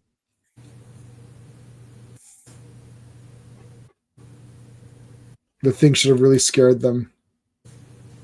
Yeah. Yeah, I don't know why. I think people think that if a mutant touches them or something, they're going to become a mutant or something. No, weird it's like the that. mutants are the next generation of humans that scares human beings. It's like, yeah, there's accidents that make these other guys, but this is what we're probably going to become in 100 years or 50 years or something like that, and it's scary. That's what it was. Mhm. Mixed in with the Marvel universe, it is kind of weird, but you can kind of make a point for the bigotry against the mutants themselves. Yeah, but like then Pietro could just be like, no, some chemicals fell on me. Oh, okay, you're cool. All it would take is for the media to decide mutants suck and then cover them negatively, Yeah. Right. and then people would be all over it. Yeah, to get involved to have I'd be me too, Ravenscroft. Well, what they could do is they could just post a picture of Pietro and then and say like he liked Snow White or something, and then everybody be like, oh, this guy sucks, I hate him. That would be it. Wanda's Quicksilver and Scarlet Witch both really enjoyed Black Panther 2 or something. Oh no, they're trash. I can't trust these people. Well, that would be a lie. No one enjoyed that movie. Yeah, so they're lying. That would go too far. People would be like, "Wait a minute, it's not believable enough." It's like, man. Yeah, that's not believable. Everyone hates that movie. Everyone's like, yeah, okay, that's true. All right. Anyways, Super Adaptoid beating the crap out of Captain America with a thok and a blam. Don't blam me. It's like, oh, here comes Hercules. Dun, dun, dun. Puts the ring on. No, there's no ring on this one. Ooh, oh, he's getting the big hug. Bear hug. Bear hug. Well, where are the two ladies left here, Wanda? What do you want to do? I'm going to use my hex power and make this tree fall. I mean, would that really stop him? No. She just wants to do something. Like, I don't know. This tree. Yeah, like keep him distracted. I did something. Quicksilver. So if he's so he's as fast as Quicksilver. So he's like, they're whipping around here. Yeah. They're as fast as Quicksilver. Holy shit. Oh, Superman. Captain America came with a super shield uppercut. That was cool. That's cool. Super shield uppercut. Activate. Arrow in the head. Activate. He fell on his face. So the whole point was that Quicksilver was trying to draw out Super Adaptoid's powers to get him to use a bunch at once. So up until now, he would use one or two powers only at a time while facing off. So he picked the best powers to defeat the guy that he was fighting. And Quicksilver made him activate all of his powers, and that basically like kind of overheated him. So it's like it like overloaded him with his powers, and they just were able to beat him that way. Yeah. Well, we've killed another man. It was just an android. Oh, yeah, okay. we just murdered another life, but that's okay. It's like, well, it was just an android. Well, he was sentient. Does it really matter? And then one guy's like, have you seen Next Gen? Did you see that episode with Data? It's like, oh shit, I did see it. Damn it. All right, fine. I guess he's sentient. We got new life forms. Well, here it is. Like, here it is, or whatever he says. Oh, Picard, you're so dramatic. God, you'd think you're a Shakespearean actor or something. Stop it. Loved you. He was, yeah. Oh, he was great. He had hair. He had hair. Like, he was Sejanus. I remember who he was. He was Sejanus in I, Claudius. Yeah. An Avenger a day keeps the Super Adaptoid away. Really? Yeah, now the groupies come out and they're like, oh. That's a fake sign. Yeah, how do you make that? So, like, Adaptoid just attacked just now. Yeah, this is fake. That's a plant. Yeah. That's a plant. It's AstroTurf. Geez, immortality squared is not a thing. It's fictional. It's a fictional universe or whatever. That's funny. He overtaxed himself. Now he needs a nap. Yeah, he just falls flat on his head. Yeah. Yeah, Wanda has feelings for Super Adaptoid. But he's the perfect man. He adapts to any situation. It's like, oh. No. What kind of situation are you thinking? All right, Whirlwind, let's do it. All right, Avengers Volume 1, number 46. The cover art is by John Buscema, Stan Goldberg, and Artie Simic. And the release date is September 7th, 1976, but the cover date is November 19... it's not 76, sorry, 67, but the cover date is November 1967. Editor-in-Chief is Stan Lee, The Agony and the Anthill, written by Roy Thomas, penciled by John Buscema, so we got Buscema here, inked by Vince Colletta, colored by Stan Goldberg, lettered by Sam Rosen, and edited by Stan Lee. So Buscema was doing the covers up to this point, and so now he's involved now with the art. There's Beardless Hercules. Beardless Hercules, yeah. They're sitting here thinking, I wonder what we should do. It's like, yes. And Hercules is like, oh, maybe I should shave my beard. And everyone's like, no, don't do that. And there you go. There's Wanda or Black Widow, Natasha. With a crappy outfit. Like, she's got like a bonnet on or something. It's like, you look 50 years older. Like, what the hell? hi, I'm Tess of the D'Urbervilles. Like, I'm the Flying Nun. Yeah. It's like, why are you here? Okay, Jan, hey. So Jan brings in this chauffeur who's all in green. Yeah. And underneath his hat, he has like this huge spiky helmet, but nobody notices that. And they just invite him in. Jan, why did you invite this rando guy in here? He could be a supervillain because he's wearing green. Well, Pietro's wearing green and he's a good guy. It's like, that is true. Well, for now. Yeah. For now. And it doesn't even match his name. Have you heard this guy speak about Homo sapiens? Like, god damn. This guy doesn't like us. He doesn't like Homo sapiens. So anyways, it's like, okay, yeah, you're right. Chauffeur, please leave this comic and don't come back at all ever again. It's like, okay. And Hercules is like, so here he goes. He comes back to get all dressed up and there he is. Dun-dun-dun. Yeah, with no beard. No beard, and he's all like clean shaven and his hair's all nice. He doesn't get the Samson reference, so. Yeah. Yeah. Yeah, he could cut his hair. The Man in the Anthill. Oh yeah, I've read that. Yeah, that's the first Ant-Man comic. Before he wasn't even a superhero. It was just Hank Pym. Yeah, that was in Tales to Astonish. I do not have that because that's the first Hank Pym. But I did read that. I got it as part of my Tales to Astonish collection. Mm-hmm. So that was the Whirlwind. Formerly the Human Top, which really is the dumbest. That's really bad. Yeah, he twirls around and people can't. It's like, oh my god, he's really twirling around. Like, I don't know. It's weird. He's probably a great dancer. Never gets dizzy. I like when we're gonna see it when he robs that convenience store and he's like, oh, let him go. He's spinning so fast. Yeah, I can't be dealing with this spinning fast guy. Whoa, look how fast that guy's spinning, lads. Wow, he's the best. My fruit or whatever. He took my shit. These cops with the guns. Let's go shoot him. Let's go shoot that guy now. Twirls around them. Huh. There's a human top. Oh my god. I am the human top. No, I'm now Whirlwind. Captain America's like, really, Whirlwind? Ant-Man is like, oh, I've got these red ants here who are hard to control. So I want to see if I can control them. Now, I wonder that by the end of this comic, will he have a story arc that leads him to control the red ants? It's a weird thing to set up, so I don't He won't control them at all. He's just going to be like, nah, I'm good.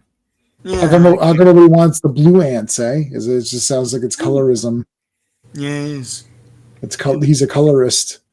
He just likes red ants. He's an antist.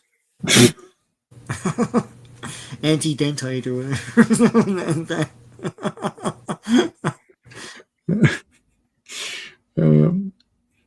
All right, so they're going up. They're going to like do regular day-to-day stuff, like going to the baseball they hang game. out as a team. Yeah, they're just hanging out. You know, Let's go to the baseball game. All right. just hang out with each other and stuff. We can't do anything by working with each other. So here comes the Whirlwind. Well, Goliath, I'm Whirlwind, and I'm here to beat you up. It's like, damn it, I'm going to punch you. I'm a Goliath villain, don't you know? Oh, shit. Oh, I got a villain. That's great. Yeah. So they made a shrinking ray. Yeah. So Hank had a reducing ray, and he got zapped by his reducing ray. So this isn't the same. Just to clarify, this isn't the same as shrinking to Ant-Man. When he shrinks to Ant-Man, he can jump super far and he can punch, and he has all those extra strengths. He doesn't have that here. He just got reduced. So, he's Yeah. just a little guy. Seems a little redundant to make a shrinking technology. Then, also a ray. Yeah. Yeah. Whirlwind becomes dangerous later on once he decides to strap circular saucers. Yeah. Oh God, I don't know. It's a twister. Texas Twister, because he's a fighter. He can actually fight. They'll be like, "What the hell?" Like, You could actually fight. I thought the thing was they had to kill the queen in order for them to listen at all.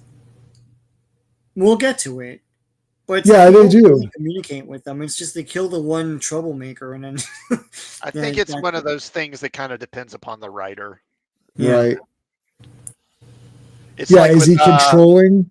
Yeah, it's like with Aquaman. Depending on the writer, he can control them and make fish and make them do what he wants, Yeah. or he can just communicate with them, or sometimes he can do it with fish, but not with like higher intelligent creatures like dolphins or something, or whales. Right. It depends on the writer. Yeah, he can ask. Yeah, sometimes he has to ask them to do it, and will they do it? Yes or no. And then sometimes he can just make them do it, and then sometimes he can't do it. He can't on certain ones. Well, Ant-Man needs equipment and machinery. Yeah. For shrinking. So they're in the red ant thing farm. Yeah. Yeah, this Adventures in the Ant Tank or whatever. Yeah. Throw him in there. Hank, we're in the stupid tank. Here come the red ants. One red ant. Shouldn't there be a ton of them already? Well, it's the scout ant. It's like, oh shit, there's a couple guys here. So they think they're food or whatever, so they're gonna try and eat them. Do ants eat living things? They eat meat. I don't know if they eat living things. I think they have to be dead for them to eat. I don't know. Yeah, they'll eat living things. I think they go after carrion a lot because it's an easy thing to eat. Yeah. They'll pretty much eat anything they find that's edible. Yeah.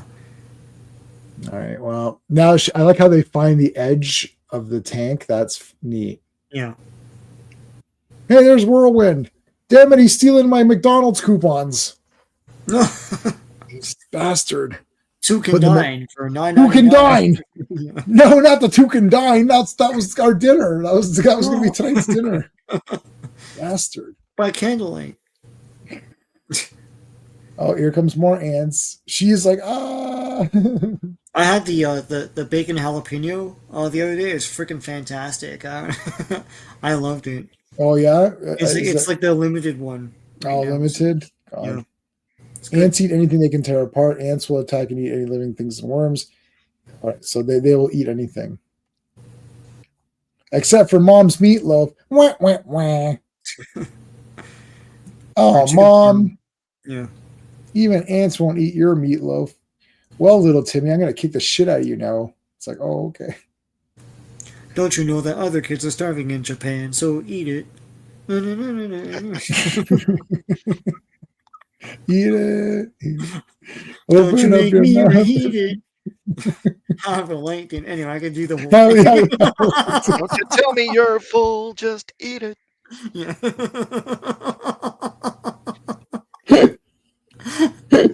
It is funny.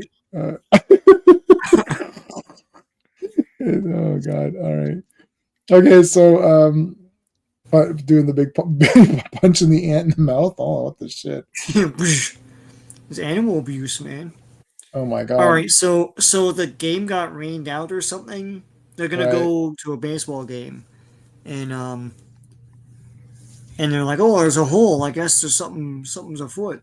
Where's Thor when you need him? Yeah, where's Hercules? Yeah. So Whirlwind planted a bomb that's gonna go off. Yeah, it's gonna blow the whole thing up. So Whirlwind beats the crap out of all these other people. Then he gets Cap's shield in the face. I don't know why he has white boots though. Oh, I don't know. Yeah, that Right? was They get probably dirty. a color. coloring error. Yeah. I mean, he's had them for like the whole thing, though. Maybe originally that's what they wanted him to have, but Yeah, I maybe. always knew him to have green boots. All green, yeah. Like that just looks weird. It's like they get dirty all the time, and it's gotta keep washing them. All right, so shield to the face. He gets up. It's like, what the shit? Looks a little bit like a Cyberman with his helmet there. Yeah. They're running away from the ants. So Whirlwind was a mutant. Yeah. Yeah, I guess he's a mutant. I Yeah. guess that he doesn't get enhanced. It's just he just twirls around. He just has a natural he power. just had the power. So it's one of those things, again, talking about the distinguishing mutants from everybody else. You know, like I've made the argument repeatedly about Kingpin. How is Kingpin not a mutant? Right. Right. No one ever calls him a mutant or refers to him being a mutant. You can't tell me that's a normal human. Right. Yeah.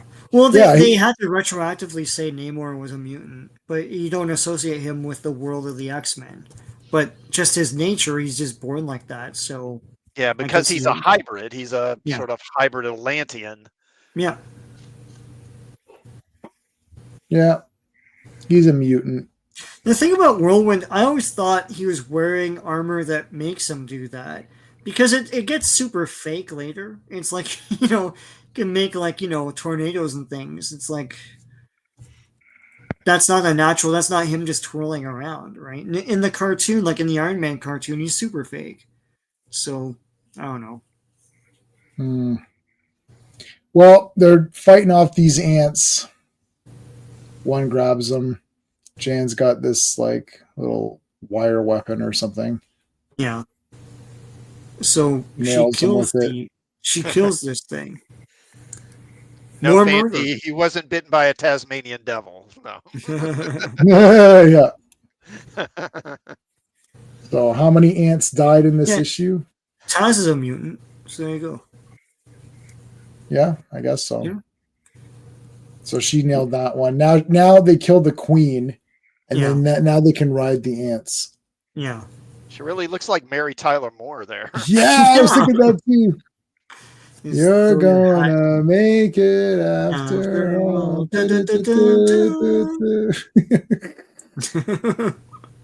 Who can turn the world on?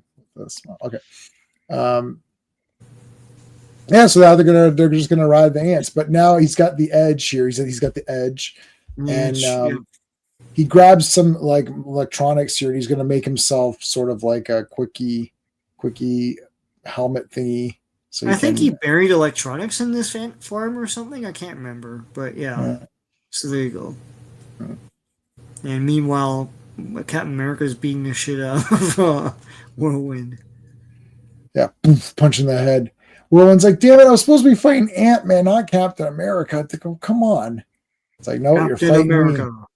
Yeah, Captain America. He climbs out the side, turns the switch. Cap, you're going to have to turn the switch, and you're going to have to make us big again. All right. Here's Pietro jumping through. Well, what's that? Is that a mutant up there? You stinking mutant. Oh, he got rid of the bomb. Yeah. Oh, yeah. He got rid of the bomb. So he ran. The bomb was going to explode. He ran it out into the ocean and blew it. And some days you just can't get rid of a bomb.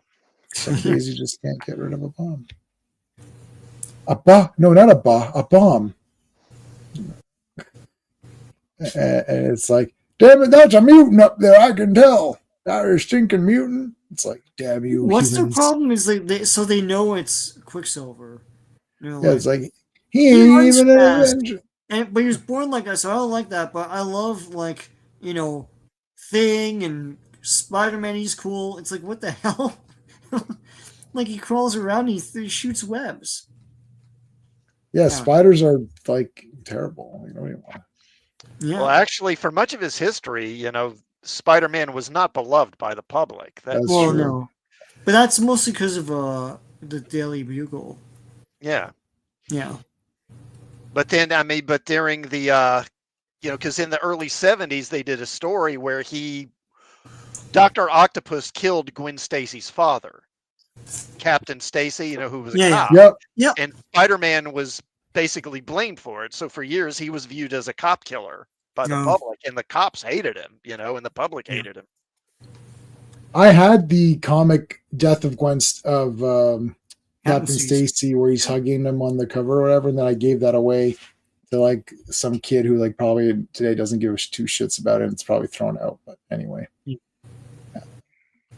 I digress. Okay, so anyways, Jen, you okay? Yeah, I'm pretty good. I'm good too. Oh, the Whirlwind escaped. Where's Quicksilver now? I didn't get him. You know what, Quicksilver? You dirty mutants are all the same. You're lazy, good for nothing. I literally just got rid of a bomb and saved all your asses. Yeah, but you're mutants. I don't care. Yeah, and I saved you from Super Adaptoid last issue.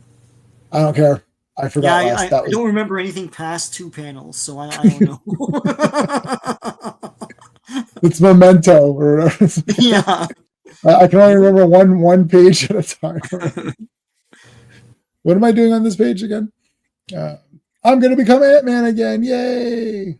Next ish, it's Magneto. And I like how Magneto has it's like player 2 Magneto. He's like blue and red. He's not purple. Yeah. If you squint, you could be purple. I don't know. I think it's lighting, right? I think it's player 2. I think it's player 2 Magneto. Player 2, yeah. All right, Sean. Final issue of tonight. All right, Avengers Volume 1, number 47. The cover art is Don Heck, Frank Giacoa, Stan Goldberg, and Mori Kuromoto. And Magneto walks the Earth. Oh, sorry, what the hell? Oh, they're showing all these dumb covers. Okay. The release date is October 10th, 1967, and the cover date is December 1967. Editor-in-Chief is Stan Lee. Magneto Walks the Earth, written by Roy Thomas, penciled by John Buscema, inked by George Tuska, colored by Stan Goldberg, and lettered by L.P. Gregory, and edited by Stan Lee. Stan the Man Lee. There you go. All right. The Mighty Avengers. Magneto walks the Earth in player 2 outfit.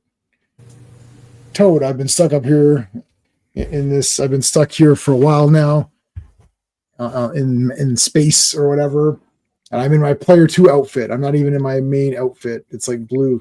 Yeah, so this is when the X-Men were actually not popular, and they had to cancel the title. But so it's funny. Like you go back and it was like, yeah, Magneto, like the big boost. X-Men is in this. Yeah, they weren't. They were trying to get them gains, but. Trying to put them over. Yeah. Put them over, yeah. Put them over, yeah. The rub. Make room for daddy, yeah. It's like this is gonna be confused. People will be confused because you're purple. It's like, damn it, I can be blue sometimes. It's not that big a deal.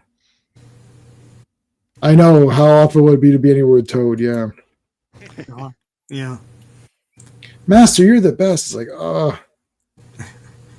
Yeah. Yeah, so X-Men is still ongoing at this time. Yeah. It's just not the X-Men it's just not giant size and It's cool. I mean, like Sentinels are introduced and like, all the classic guys are there, but for whatever reason it just didn't hit. Yeah. So basically this first part is Toad and Thing getting pissed at each other, but some magnetic rays are making their way through space, and Magneto's able to detect them, so he's gonna ride the wave home or whatever. So here we get to see is it Black Knight? So this is Black Knight 2, I guess, or whatever. And he's got his little Igor character. What the hell was this guy's name? I wrote his name down, I think. What's his name? Well, Dr. Whitman is his first appearance. Yeah, so that's Black Knight. I can't remember this guy's name. Yeah. So this guy, so it's like they've been shooting magnets out into space or something to like make contact with people. Here's a quick backstory of Black Knight, the first one who fought Iron Man. Mhm. and threw him into the water and rusted him up and all that shit. And about, sorry, what did he say? In about 2 shows, there was an X-Men crossover. Yeah, there is an X-Men crossover, and we're doing these in order of the epic or the masterworks. So these are the masterworks because that's what I have on digital. I didn't buy the epic collections for these. I only bought masterworks. Yeah. I So think these are in the masterworks. 2 shows, I think we're going to get the Squadron Sinister too. I believe. Oh, cool. Oh, awesome! Yeah, yeah. So it's all what I'm just doing. So to make this easy, because not Fantastic Four. What was the one we did? Well, Legion of Superheroes was a nightmare. You had to Like, find it on we were that. doing all appearances. That was the problem. Yeah, we're doing all the appearances. This I'm just following Avengers Masterworks. So this is Avenger. You can even see. I'll click on it. I'll tell you what it is. This is Masterworks 5. Yeah. Well, the other thing too is Avengers is something that's collected and curated because Yeah. it's popular. Legion of Superheroes wasn't. It's like there's some things that just weren't collected, or and there are differing opinions on the reading order online. So Yeah, that was but really this is difficult. Avengers, so it's all documented. That's all. Yeah. Yeah. All right. Okay, so they're shooting the magnetics. Hold on a second. I gotta take my meds. No. Med alert. Okay. So the magnets. Oh yeah, Captain America leaves. Sorry. So the Magneto's gonna ride the magnetic waves back to Earth, and Captain America's like, "I'm out of here. I'm taking my shield and I'm getting the F out of this trash team. And you guys are all trash. And Wanda, you're ugly. And Quicksilver, you're a dirty mutant and you smell. And Hercules, you're a loser without your beard. Now you look like a dumbass. And Goliath, Ant-Man, Hank Pym, like pick a name, you loser. And Hawkeye, you're cool, but you have an H on your head and A comes before H. So obviously I'm better. So I'm leaving. That's the dialogue. I just summed it up for you guys. And this is like, how many times did Cap do this? Throw a tantrum and stalk out during this era. He was doing it all the friggin' time. Yeah. Captain America, you bastard. Hawkeye's like, damn it, Captain America was so awesome. It's like, and he left. And then Hawkeye, and then Black Widow's like, oh, I'm wearing my my visitor's outfit, my visitor's cosplay outfit. And then Hawkeye's like, I don't care about the visitors and all that. It's like, shit, I'm just trying to. It's like, get out of my face. It's like, but you loved me and died for me and wanted me so badly. Now you're just being a total jerk. Well, that's how comics work, okay? And this is kind of a, it's kind of a significant evolution in his relationship towards Cap, because of course when he arrived, he thought Cap was this dumb old jerk, and he'd be like, why should I listen to you? And at this point, he's changed enough where he admires Cap a great deal, and Cap leaving Avengers kind of shakes him. He was like, oh man. Yeah. Now here's the problem with blondes in Marvel comics, they all look alike. So I was a little confused by this with Hank Hank talking about like Captain America. I'm like, oh, I guess that's Hank. God damn. Yeah, Hank, Cap, and Hawkeye are like the same person. Yeah. There was back in the day, like this is in the early 80s, they did a what if issue, and it was like a April Fool's issue or something, where it had all these goofy little kind of what if ideas, like what if Alpha Flight talked like real Canadians. That was one of them. Oh my god, that's awesome. And they had one, and it was the Avengers out of costume, and it was like Cap, Hawkeye, Hank Pym, Captain Marvel, and there were like a couple, and it was all the same panel. It was all the same yeah, Donald Blake. Yeah, Donald Blake. Donald Blake is that's awesome. That was another one. Yeah. Yeah, Cap is Blake and Hawkeye is Avon. Well, Avon is my favorite character, and Hawkeye is also my favorite. So that is funny that you came up with that. My wife and I just did our top 10 favorite Star Trek characters from all of real Star Trek.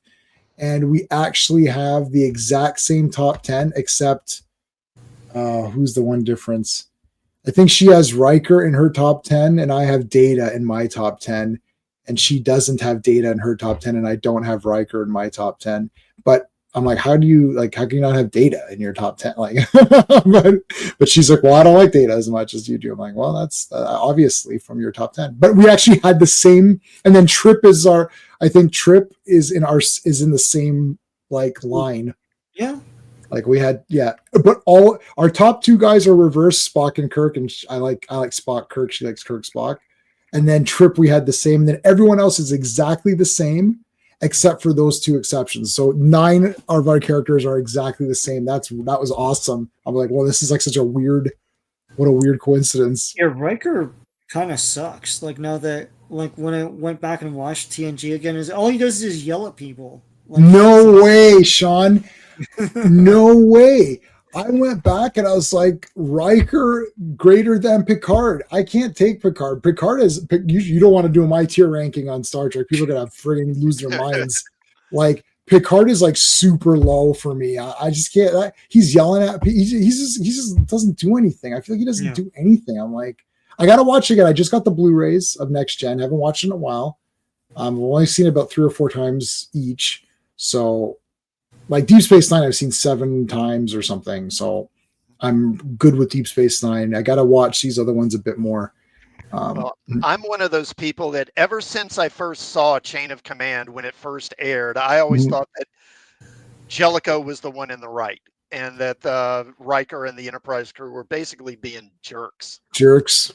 It's like, grow the F up. What are you whining about? It's like, yeah, he changes the shift schedule a little bit, and they're all like, Picard wouldn't do this. And I'm just like, shut up. Do your job. Jeez. Yeah. How old are you? Ravenscroft, unpopular opinion, DS9 is greater than TNG. TNG is my least favorite, so I'm going to say yes to that. Deep Space Nine is it's hard to say anything's better than original series. It's just, you can't verbalize it. It just feels weird. So I'm going to just say original series is the best because it's just like Kirk and Spock are like the 2 best characters of all time. And McCoy he's up there. Like he's 1 tier down in the tier ranking. The only reason McCoy's 1 tier down is that I feel like 1/3 of the episodes he's in, he's written in a weird way just to be argumentative with Spock. Like it's like he's just against Spock just to be against him. Not because he has a reason to be against them, but that's 1/3 of it. The other 2/3, the guy's fire. He's awesome. That's my wife and I both feel the same way about McCoy. We're just like Clobby loved all 3. He put them as equal. I just, Well, I think the writers, because I think once they realized that the audience liked that, they really leaned into it hard, and they kind of overdid it sometimes. Yep, I 100% agree with you because there were times where they were together, which was always great. Mandarin is dope. Hey, purists, make sure you guys are subscribed to Star Wars Marvel Purist. He talks about DC and Star Trek. That's all he does. It's an ironic name. It's an ironic channel name. No, I'm just just joking. He's awesome. He's a friend of the channel, so make sure you guys are subscribed. Check out his channel. He's part of the is it the Gatekeepers Alliance? Is that what? I'm part of the I only care about what I care about alliance, which is just me. And then sometimes I team up with people, and sometimes I don't team up with them. Ravenscroft gave us this thing. Let's see. Original series. What's TAS again? The animated series. Oh, animated series. Right. Oh, okay. So let me look at. Holy shit, buddy! We are 100 aligned. That is disturbing. I'm getting goosebumps. That is disturbing. I'm 100 with you. I actually count the animated series as part of the original series. So, but whatever. If you want to separate it the way you separated it, then I can go with that. That's exactly my order. Wow, that's my wife's order as well. That's disturbing. I don't think anyone puts Voyager above if I said Voyager above TNG, Clobby would have beat the crap out of me, and Raquel would have beat me up too. But yeah. Anyways, we're gonna have to do some Star Trek stuff. Worf is your favorite character in TNG, and Captain Kirk is your favorite character in OG. Yeah, I mean, Captain Kirk's the best character. Like that's just like period. And then Worf, I like Worf better in Deep Space Nine. I feel like he was stronger in Deep Space Nine. more of a presence. I feel like he was kind of like pushed to the side in Next Gen a little bit, at least in the first few. But I like Worf. Yeah, he's awesome. Okay, Hercules. I like how they drop Hercules here with his no beard. Drops off here. He's like, let me climb mountains. It's like, yeah, okay, climb that mountain. That's good. Olympus is deserted. What? So he goes to Olympus and there's nobody there. There must have been a Comic-Con or something. You know, Zeus was doing autographs and was like, shit, I gotta get Zeus. And they're like, oh, how much is Hera charging? Look how much Hera is charging for a photo op. And this leads into what's his face? Typhon, right? Typhon is trapped the Olympians. Because I don't remember the whole thing, but like there's this eternal flame that kept them alive or something, and he like snuffed the flame and they were trapped in limbo or something. I don't remember at all. Right. Yeah, but he's been exiled for a year. It hasn't been a year yet. Right. Like I can't remember why he went back, just homesick or something. Just to see what's going on, just to do a quick peek. Like he's not going to live there or whatever. No. Okay, so this assistant guy knocked out the Black Knight, and he's like, I'm tired of like working for you and getting paid. Like, I don't understand. Like, you're an employee. Yeah. Like, basically, Marvel Dr. Savannah. It is Dr. Savannah. For a second, I was like, hey, it's Dr. Oh, wait, that can't be him. It's like, anyways, there's Magneto. I didn't recognize you with your blue. Damn it! It's just blue for this one. Like, relax. It's like, oh, okay. I don't know. It's just like, I'll get a purple one later. God, you little man. And look at Toad. He's great. I like Toad. It's like I want you to control. I want to control stuff. And I'm Magneto, and you've got magnetic rays. He's like, we do have magnetic rays. It's like, well, there you go. And then Magneto just throws a wrench at his head. Shit, man, how you like that? And then why is Magneto lifting these guys up? Yeah, I feel like that's like anyway. He throws him down. Toad is just being literally a toad. Oh, Master, you're the best. He. It's like, okay, thanks. A bit of a backstory with Pietro and Wanda. So they're looking to reform the Brotherhood of Evil Mutants. I think, is it Mastermind, he says, who's not around anymore, or I don't know where he is in the comics at this point. Or no, who was it? Who was the guy that they said? Yeah, Mastermind, that's right. So Mastermind's not around right now. They're like, well, we can get Wanda, we can get Scarlet Witch and Quicksilver, and then here's a little backstory of the townsfolk being pissed off at Quicksilver and Scarlet Witch. And they wanted to murder them. Okay, so a bunch of villagers want to murder these people. Then they get upset when they fight back. It's like, oh, we don't trust you. It's like, well, you tried to murder us, so I don't understand. Yeah. So Quicksilver beats them all up. And they throw shit at them. And then Magneto uses the magnet powers to remove the weapons. It's like, oh my God, it's Magneto, run away.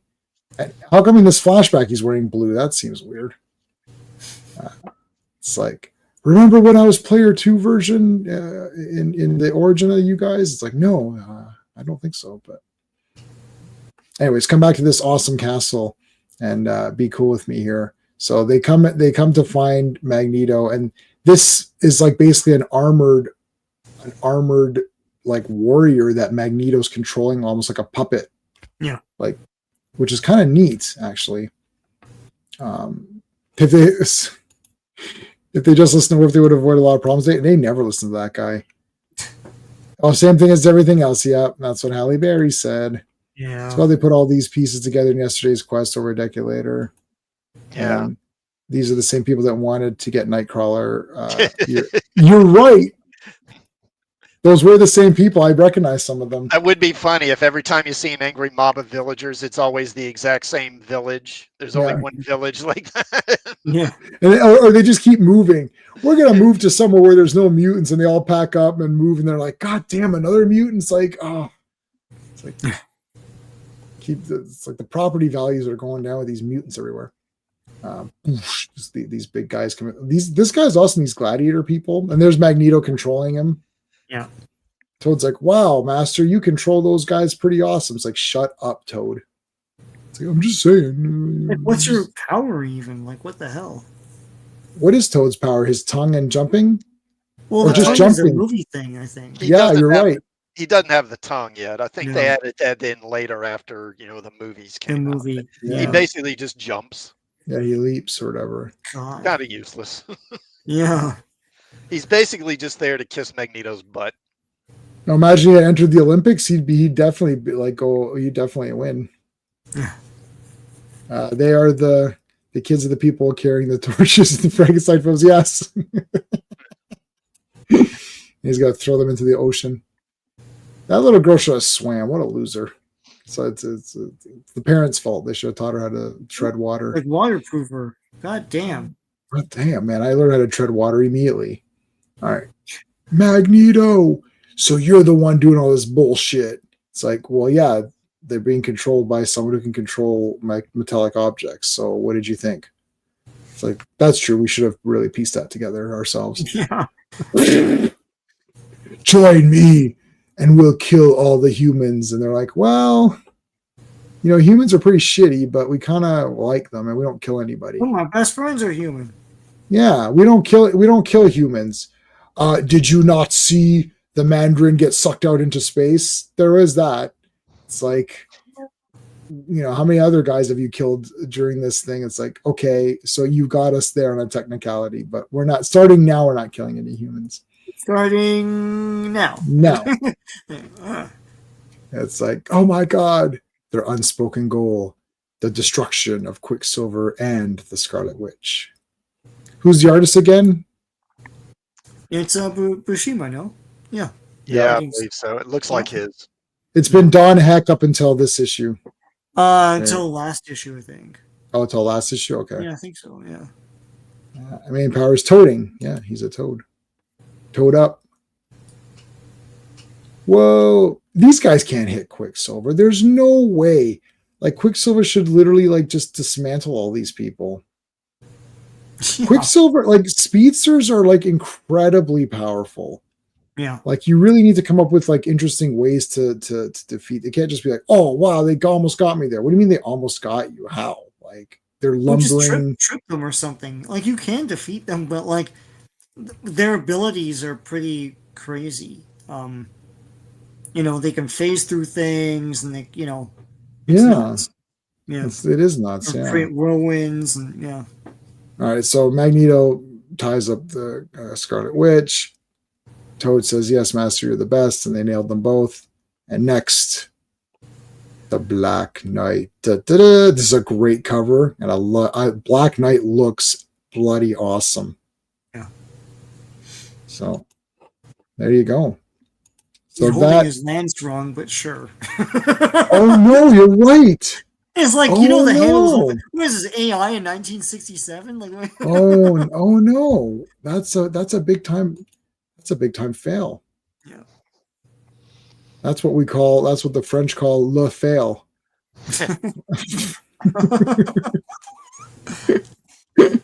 Oh man. Well, that is pretty good. We took a little longer today because that first one was a big massive one. Yeah. So let's do a quick reminder that if you're watching this on Sean's channel, please make sure that you're subscribed to me. And if you're watching this on my channel, please make sure you're subscribed to Sean. And if you're watching on anyone's channel, make sure you're subscribed to Classic Comics. Classic, what do you have? Do you have anything coming up on your channel? Tomorrow I'll be doing another one of my Trek Talk live streams. I'll be looking at The Changeling, the original series episode, The Changeling. And I put out my Thunderbolts review yesterday, so people can check that out. I won't be doing anything else than that this week because this weekend I've got my National Guard drill, so I won't be doing anything else till next week. In fact, probably till I'm back on here with you guys, probably. Okay. Changeling, yeah, I don't remember what I gave that one, but I think it was pretty awesome. Yeah, it's a solid one. Yeah, I think is that season 2 or season 2? Yeah. Yes, I mean season 2 is outrageous. every episode is like the damn best, like almost all of them. I became like a shill. I reviewed every original series episode on my channel. There should be a playlist, and like, Yeah. it's just like, oh yeah, okay, 9 out of 10, 10 out of 10, 9.5 out of 10, 8.5 out of 10. It's like, oh, okay, what's the point of these reviews? I stopped doing it. I can't remember. Like, I've got to, like, at some point you're like, is there a need to do these reviews? Like, if you're just going to say everything's like the best and 9 out of 10 or 10 out of 10, it just feels like I'm like, why am I even bothering? I did finish it all. I didn't do the movie. Someone asked me to do the Star Trek movies.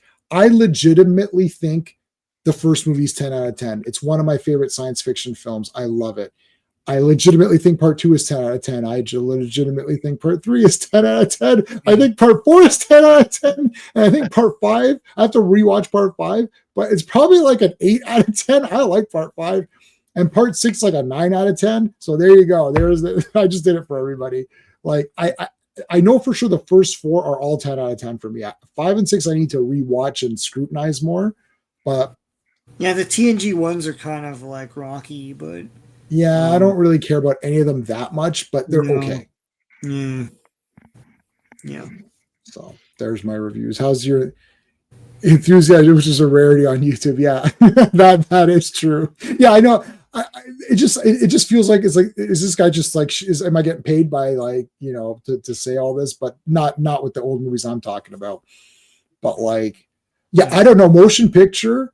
The person sitting on the top here said a bunch of bullshit. And other people said a bunch. The original was not complete, and I knew that, like, watching it.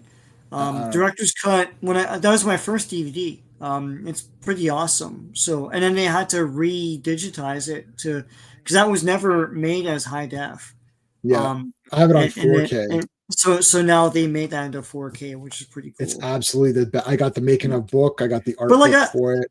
Yeah, I have, like, the merchandise around Star Trek the Motion Picture was awesome. Like, I had the bucket, the Viewmaster bucket, and I still have the Viewmaster reels from that, which is pretty cool. It's the only time you'll see 3D from that movie, I think. And what else? The coloring books and stuff. Yeah, it's pretty awesome.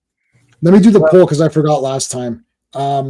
17 votes. Best villain of the night: Mandarin 35%, Super Adaptoid 24%, Whirlwind 12%, Magneto 29%. So I'm going to end it. There you go. Sorry, what were you going to say, Classic? Well, I was just going to say, we were speaking earlier about, if you like something, you're going to forgive its flaws or be more willing to, at least. And, I can look at the motion picture. I can see the issues the movie has, but I still love the movie. I'll watch it all day long. Yeah, like okay, so quick Star Trek thing. Well, for like quickly, like when I so I'd watched the Star Treks. I didn't watch part 1, and I'll change the background just so we're in our generic mode.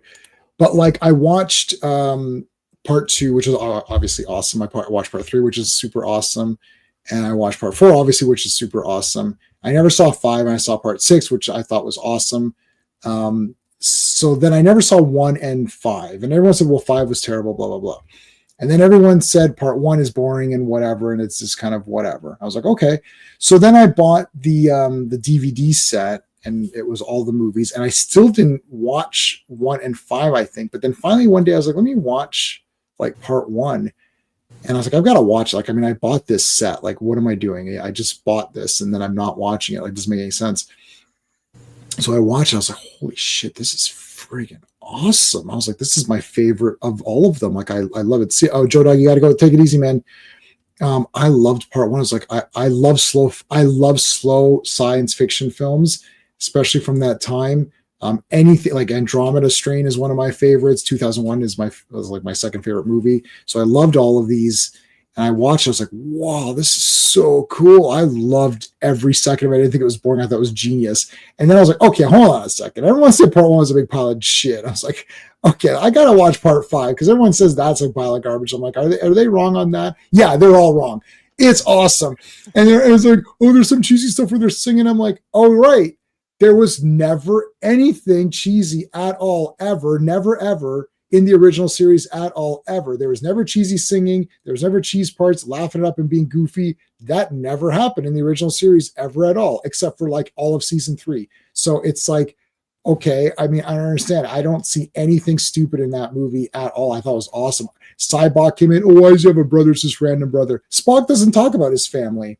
They literally, the ambassador comes on. It's like, oh, hey, you're the ambassador. Hey, it's like, hey, dad. It's like, that's your father. It's like, what the shit? It's like, we didn't. Now I know in the show that was early on, but in the span of the crew, I was like, oh, you didn't mention his brother. Who cares? So he's got a fake brother. I know it's a movie thing. I don't care. Looking for God. Why does he need a spaceship? That's super cool to me. I like, my wife and I were watching. We're like, I like this movie. She's like, I like this too. I was like, this is pretty fun. It was neat. Okay, is it as good as, like, is it as good as, I hate that. Is it as good as what? Is it as good as Wrath of Khan? I guess not. Like, is any, I can name 5,000 movies that are not as good as Wrath of Khan. Like anything, like any MCU movie is not as good as Wrath of Khan. So I mean, yeah, Star Trek V is a good example of that. I mean, honestly, I don't think Star Trek V is that great a movie, but I'll love to watch it, particularly because I think they really just did the relationship between Kirk, Spock, and McCoy so well. You know, I love their scenes together. Yeah. But McCoy in, I think, is it Star Trek 3? McCoy has like, McCoy has 2 awesome lines. One is the funniest line in all of Star Trek, and the second line is the most epic line of all of Star Trek. And the funniest one is when he says, "This is revenge. Spock's getting revenge on me for all those arguments he lost." For all those arguments he lost. I can never. I have to pause after that every time because I just, guys. So cheese. Like the writer of that line has captured McCoy like so perfectly that it's just like it's just like the perfect line for him to say. And you did what you always do. You turn the death into a fighting chance. Chance to live. That is so he's got the funniest line ever in all of Star Trek. For me, that line cracks me every time. and the most epic line ever. And that music in the background of that too, that whole thing is awesome. It's like, that my whole God, thing is, what have I done? It's like, what have I done? What you do, what you always do. It's like, turn death into a fighting chance to live. Yeah, oh man, that's like super. I know, it's so good. Like that whole thing is so good. Yeah. Oh yeah. No, I love it. Yeah, Kirk like, I have had enough of you, and he nailing it. Man. They literally don't write them like that anymore. No, they literally don't. Man, it's like just like the freaking John Larroquette's like, I must die. It's like, I'll kill you later.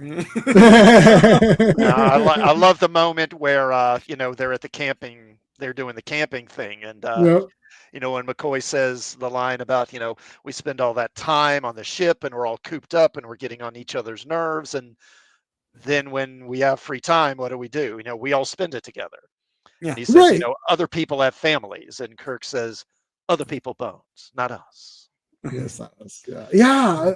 All that stuff is good, man. The thing is, the characters. I'm a character person. I know I have my space system, whatever. It's equally divided, but for me personally, is the character. So, like, I love Kirk, so I don't care anything that Kirk is in and doing. He's the best. Spock's the best. McCoy's the best. All those guys. If they're in it, that's good enough for me. And if they're not, like anyone else, these fake Spock people is like, oh, he's playing Spock. That's fake. That's not. Every single actor that's played it. Don't get me started on that. Yeah. They're all the fake Spocks. The other.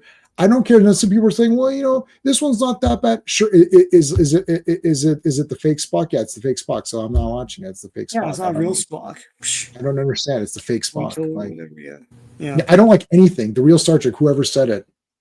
The 739 Club, is that what Raquel says? Yeah, Raquel says that. Yeah, I could live with the one from the JJ movies. I thought he actually did okay, although they made him sort of too bipolar, where he's like calm or he's like raging out of control. Oh, Spock? Oh, yeah. I hate it. I don't like it for the reason you just said. Like, why is he so weird? Like, but the one on the stream on the Strange New Worlds or whatever, I mean, that is just ugh. I haven't watched any of it. I've watched 0 of Strange New Worlds. I watched Picard season 1. I bought Picard season 1 on Blu-ray. It was like, oh, Picard, he's back. Okay, I'll get that. I didn't watch it because I didn't have is it Paramount Plus or whatever it was on. Of And I course. didn't pirate it or borrow it from the library, as I say. I didn't borrow it from the library because I would just buy any Star Trek thing. So I would just buy it anyways. So I bought Picard, and then Clobberin, all those guys, they're all saying, Raquel, they're like, oh, it's trash. You shouldn't, it's terrible. I was like, really? I was like, shit. So then I didn't watch it. And then I didn't see season 2. And then everyone said season 3 was pretty good. And Clobby was the only one. He told me privately, he's like, no, it's terrible. I was like, really? It's terrible. He's like, yeah. I said, okay, let me watch season. And then 2 of my friends, one is one of the super friends of the channel, and another guy said, oh no, it's awesome. Picard season 3 is like fire. I was like, really? I was like, okay. So I borrowed it from the library and I watched the first episode. I thought, well, this is horrendous garbage. And then I watched 18 minutes of episode 2 and I turned it off. I'm like, I don't understand. So first question to the people who liked it, I said, did you watch Voyager? And if so, if you watched Voyager, did you like Voyager? If you watched Voyager, and B, yes, liked it, and C, liked 7 of 9. And if you don't like 7 of 9, that only means one thing: you didn't watch Voyager. It's like, and did you like 7 of 9? Because if you did, why are you not throwing up at the disgusting version of 7 of 9 in this show? It's absolutely not her at all. Picard season 3, it's kind of like with this Thunderbolts movie. People are talking it up. It's like it's not awful. Right. And because it's not awful compared to what's been coming before, people are like, oh, it's so good. But it's, because I thought the same thing. I didn't have Paramount Plus, but I would watch scenes here on YouTube, and I'd be watching and I'd think, this doesn't look that good, and I was just seeing some of the same stuff. There were plot points that didn't make any sense. A lot of like edgy sort of like dark crap. That was like, why is this even here? But they had the original, they had the TNG cast back, reunited, and everyone was hyped for that. And, because the show wasn't total trash, people are like, oh, it's so great. Like when they brought Ensign Ro back. And, I didn't know she could. I love Ensign Ro. Yeah, she's and awesome. I don't forget which episode. It's like episode 7 or 8 or something like that. Ensign Ro. Well, she's not an ensign. She's not ensign anymore, obviously. But Ro comes back for like an episode, and people Ro lost their minds. Oh my God, Ro is back! It makes no fucking sense because she joined Starfleet. And then she mutinied on a way mission, basically, and wound up in the stockade. Then they let her out, and she gained, she eventually gained Picard's confidence and became a crew member. Then she went off to do this tactical school. Then she comes back, and what does she do? She leaves she betrays Starfleet and joins the Maquis. Yep. And then the next time we see her, she's a member of Starfleet intelligence. And I'm like, what? Why would they bring her back and let her back in Starfleet? That makes sense to me. But that's everyone nonsense. was just so excited. Oh, Ro's back. And I was like, it's just people are using a lot of stuff.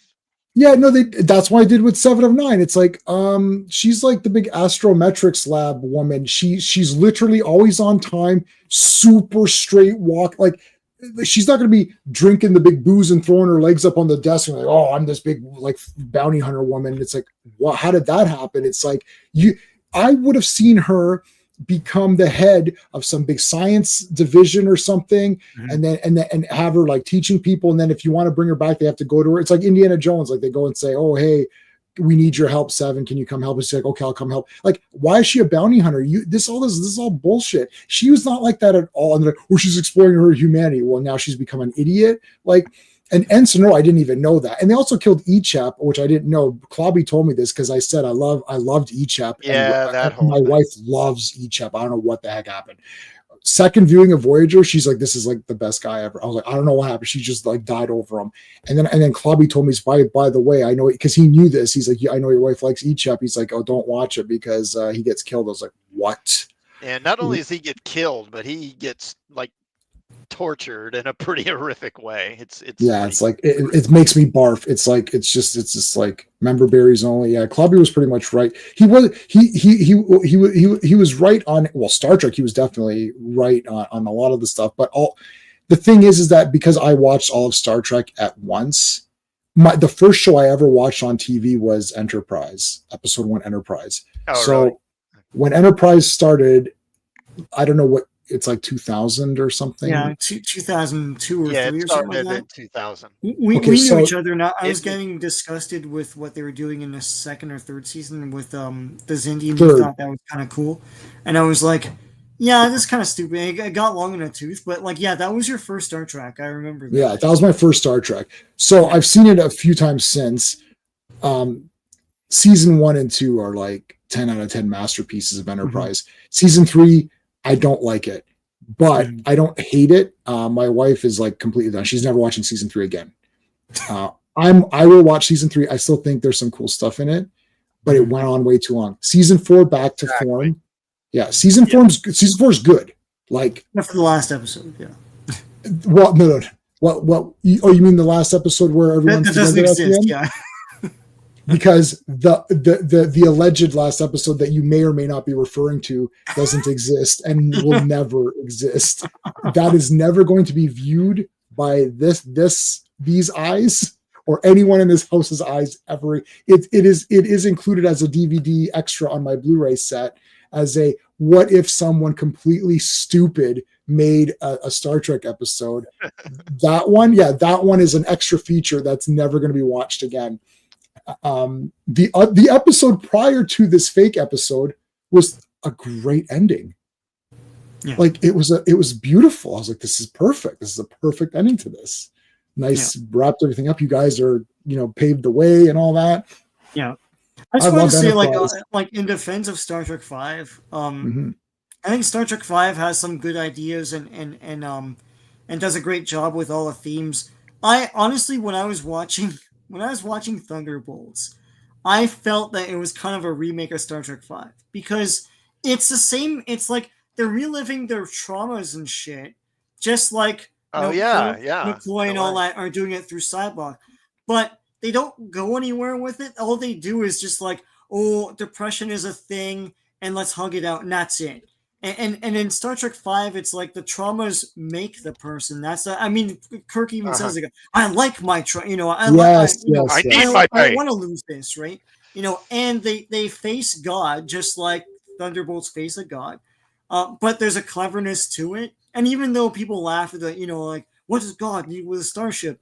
It's a selfish prick that everybody is fawning over as a god, but it's completely false. I think Star Trek V Star Trek V was a way better movie than Thunderbolts, but of course, I think it takes the same themes that Thunderbolts has and knows what to do with it way better than Thunderbolts does. So. Yeah, you're right. They only really deal with it in the most shallow kind of surface level way, and don't really do anything to explore or to grow the characters. Right. They don't really they don't learn anything or evolve in any way. It's just, I'm in a lot of pain, and and that's about it.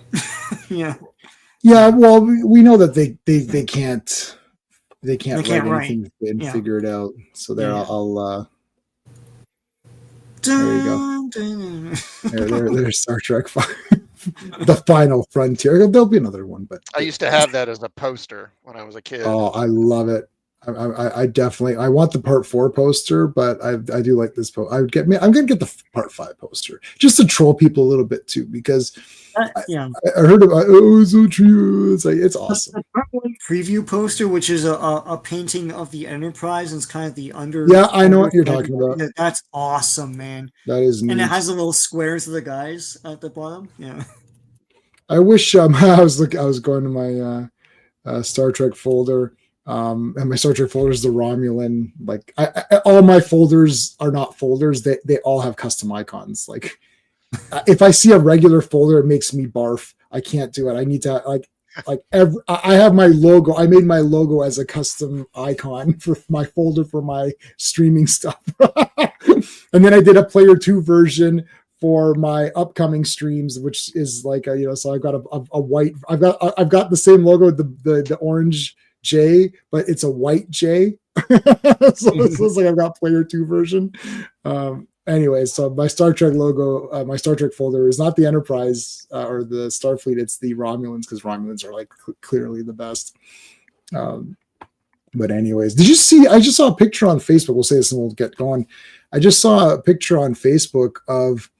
Remember Star Trek Continues? Those guys kind of did their own little thing. Yeah. And they had that Romulan woman and they had the daughter play the character. I was like, oh my, it looks exactly the same. I thought it was the woman.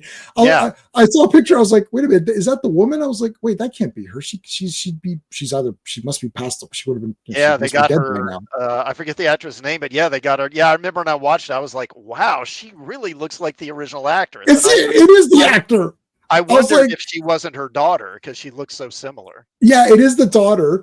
And I was like, but it's like, in movies where it's fake, where like William Shatner plays his son, and then it's just William Shatner. Like, it's like, oh, I'm the son. It's like, but it's like, you're the same actor. He plays his brother and he's just got a mustache on. And something. Yeah, but like, this is in real life. I was like, what the heck? They got the real woman back. It's literally the same woman. She looks exactly the same. When Kirk was the guy with the Starship owner, and someone said, "Are you kidding?" Bring the Klingon. Klingon is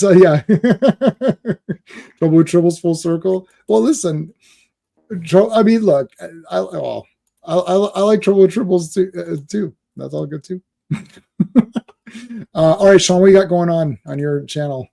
I got my Thunderbolts review still up, and I have old comics like the Indiana Jones comics, old Batman comics from the early '80s, and Marvel 2-in-1 plus some modern comics. But I haven't been able to make new videos for a couple weeks now, and I hope to hopefully this week. Work is kicking my ass, so whoa, that's awesome. That is not bad. I like this better. Lots of cool stuff on there, so stay tuned. Awesome. All right, guys, I got a lot of shit going on. You guys know it's all posted, predated, whatever. This Friday, Iron Fist.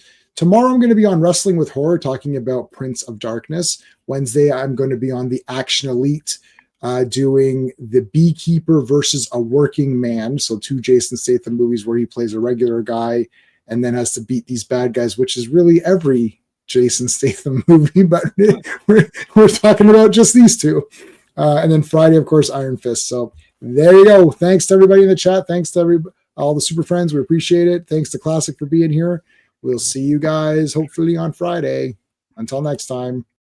Hey friends, you've just been listening to J-Man, and he is the smartest person who ever lived. So make sure you like and subscribe.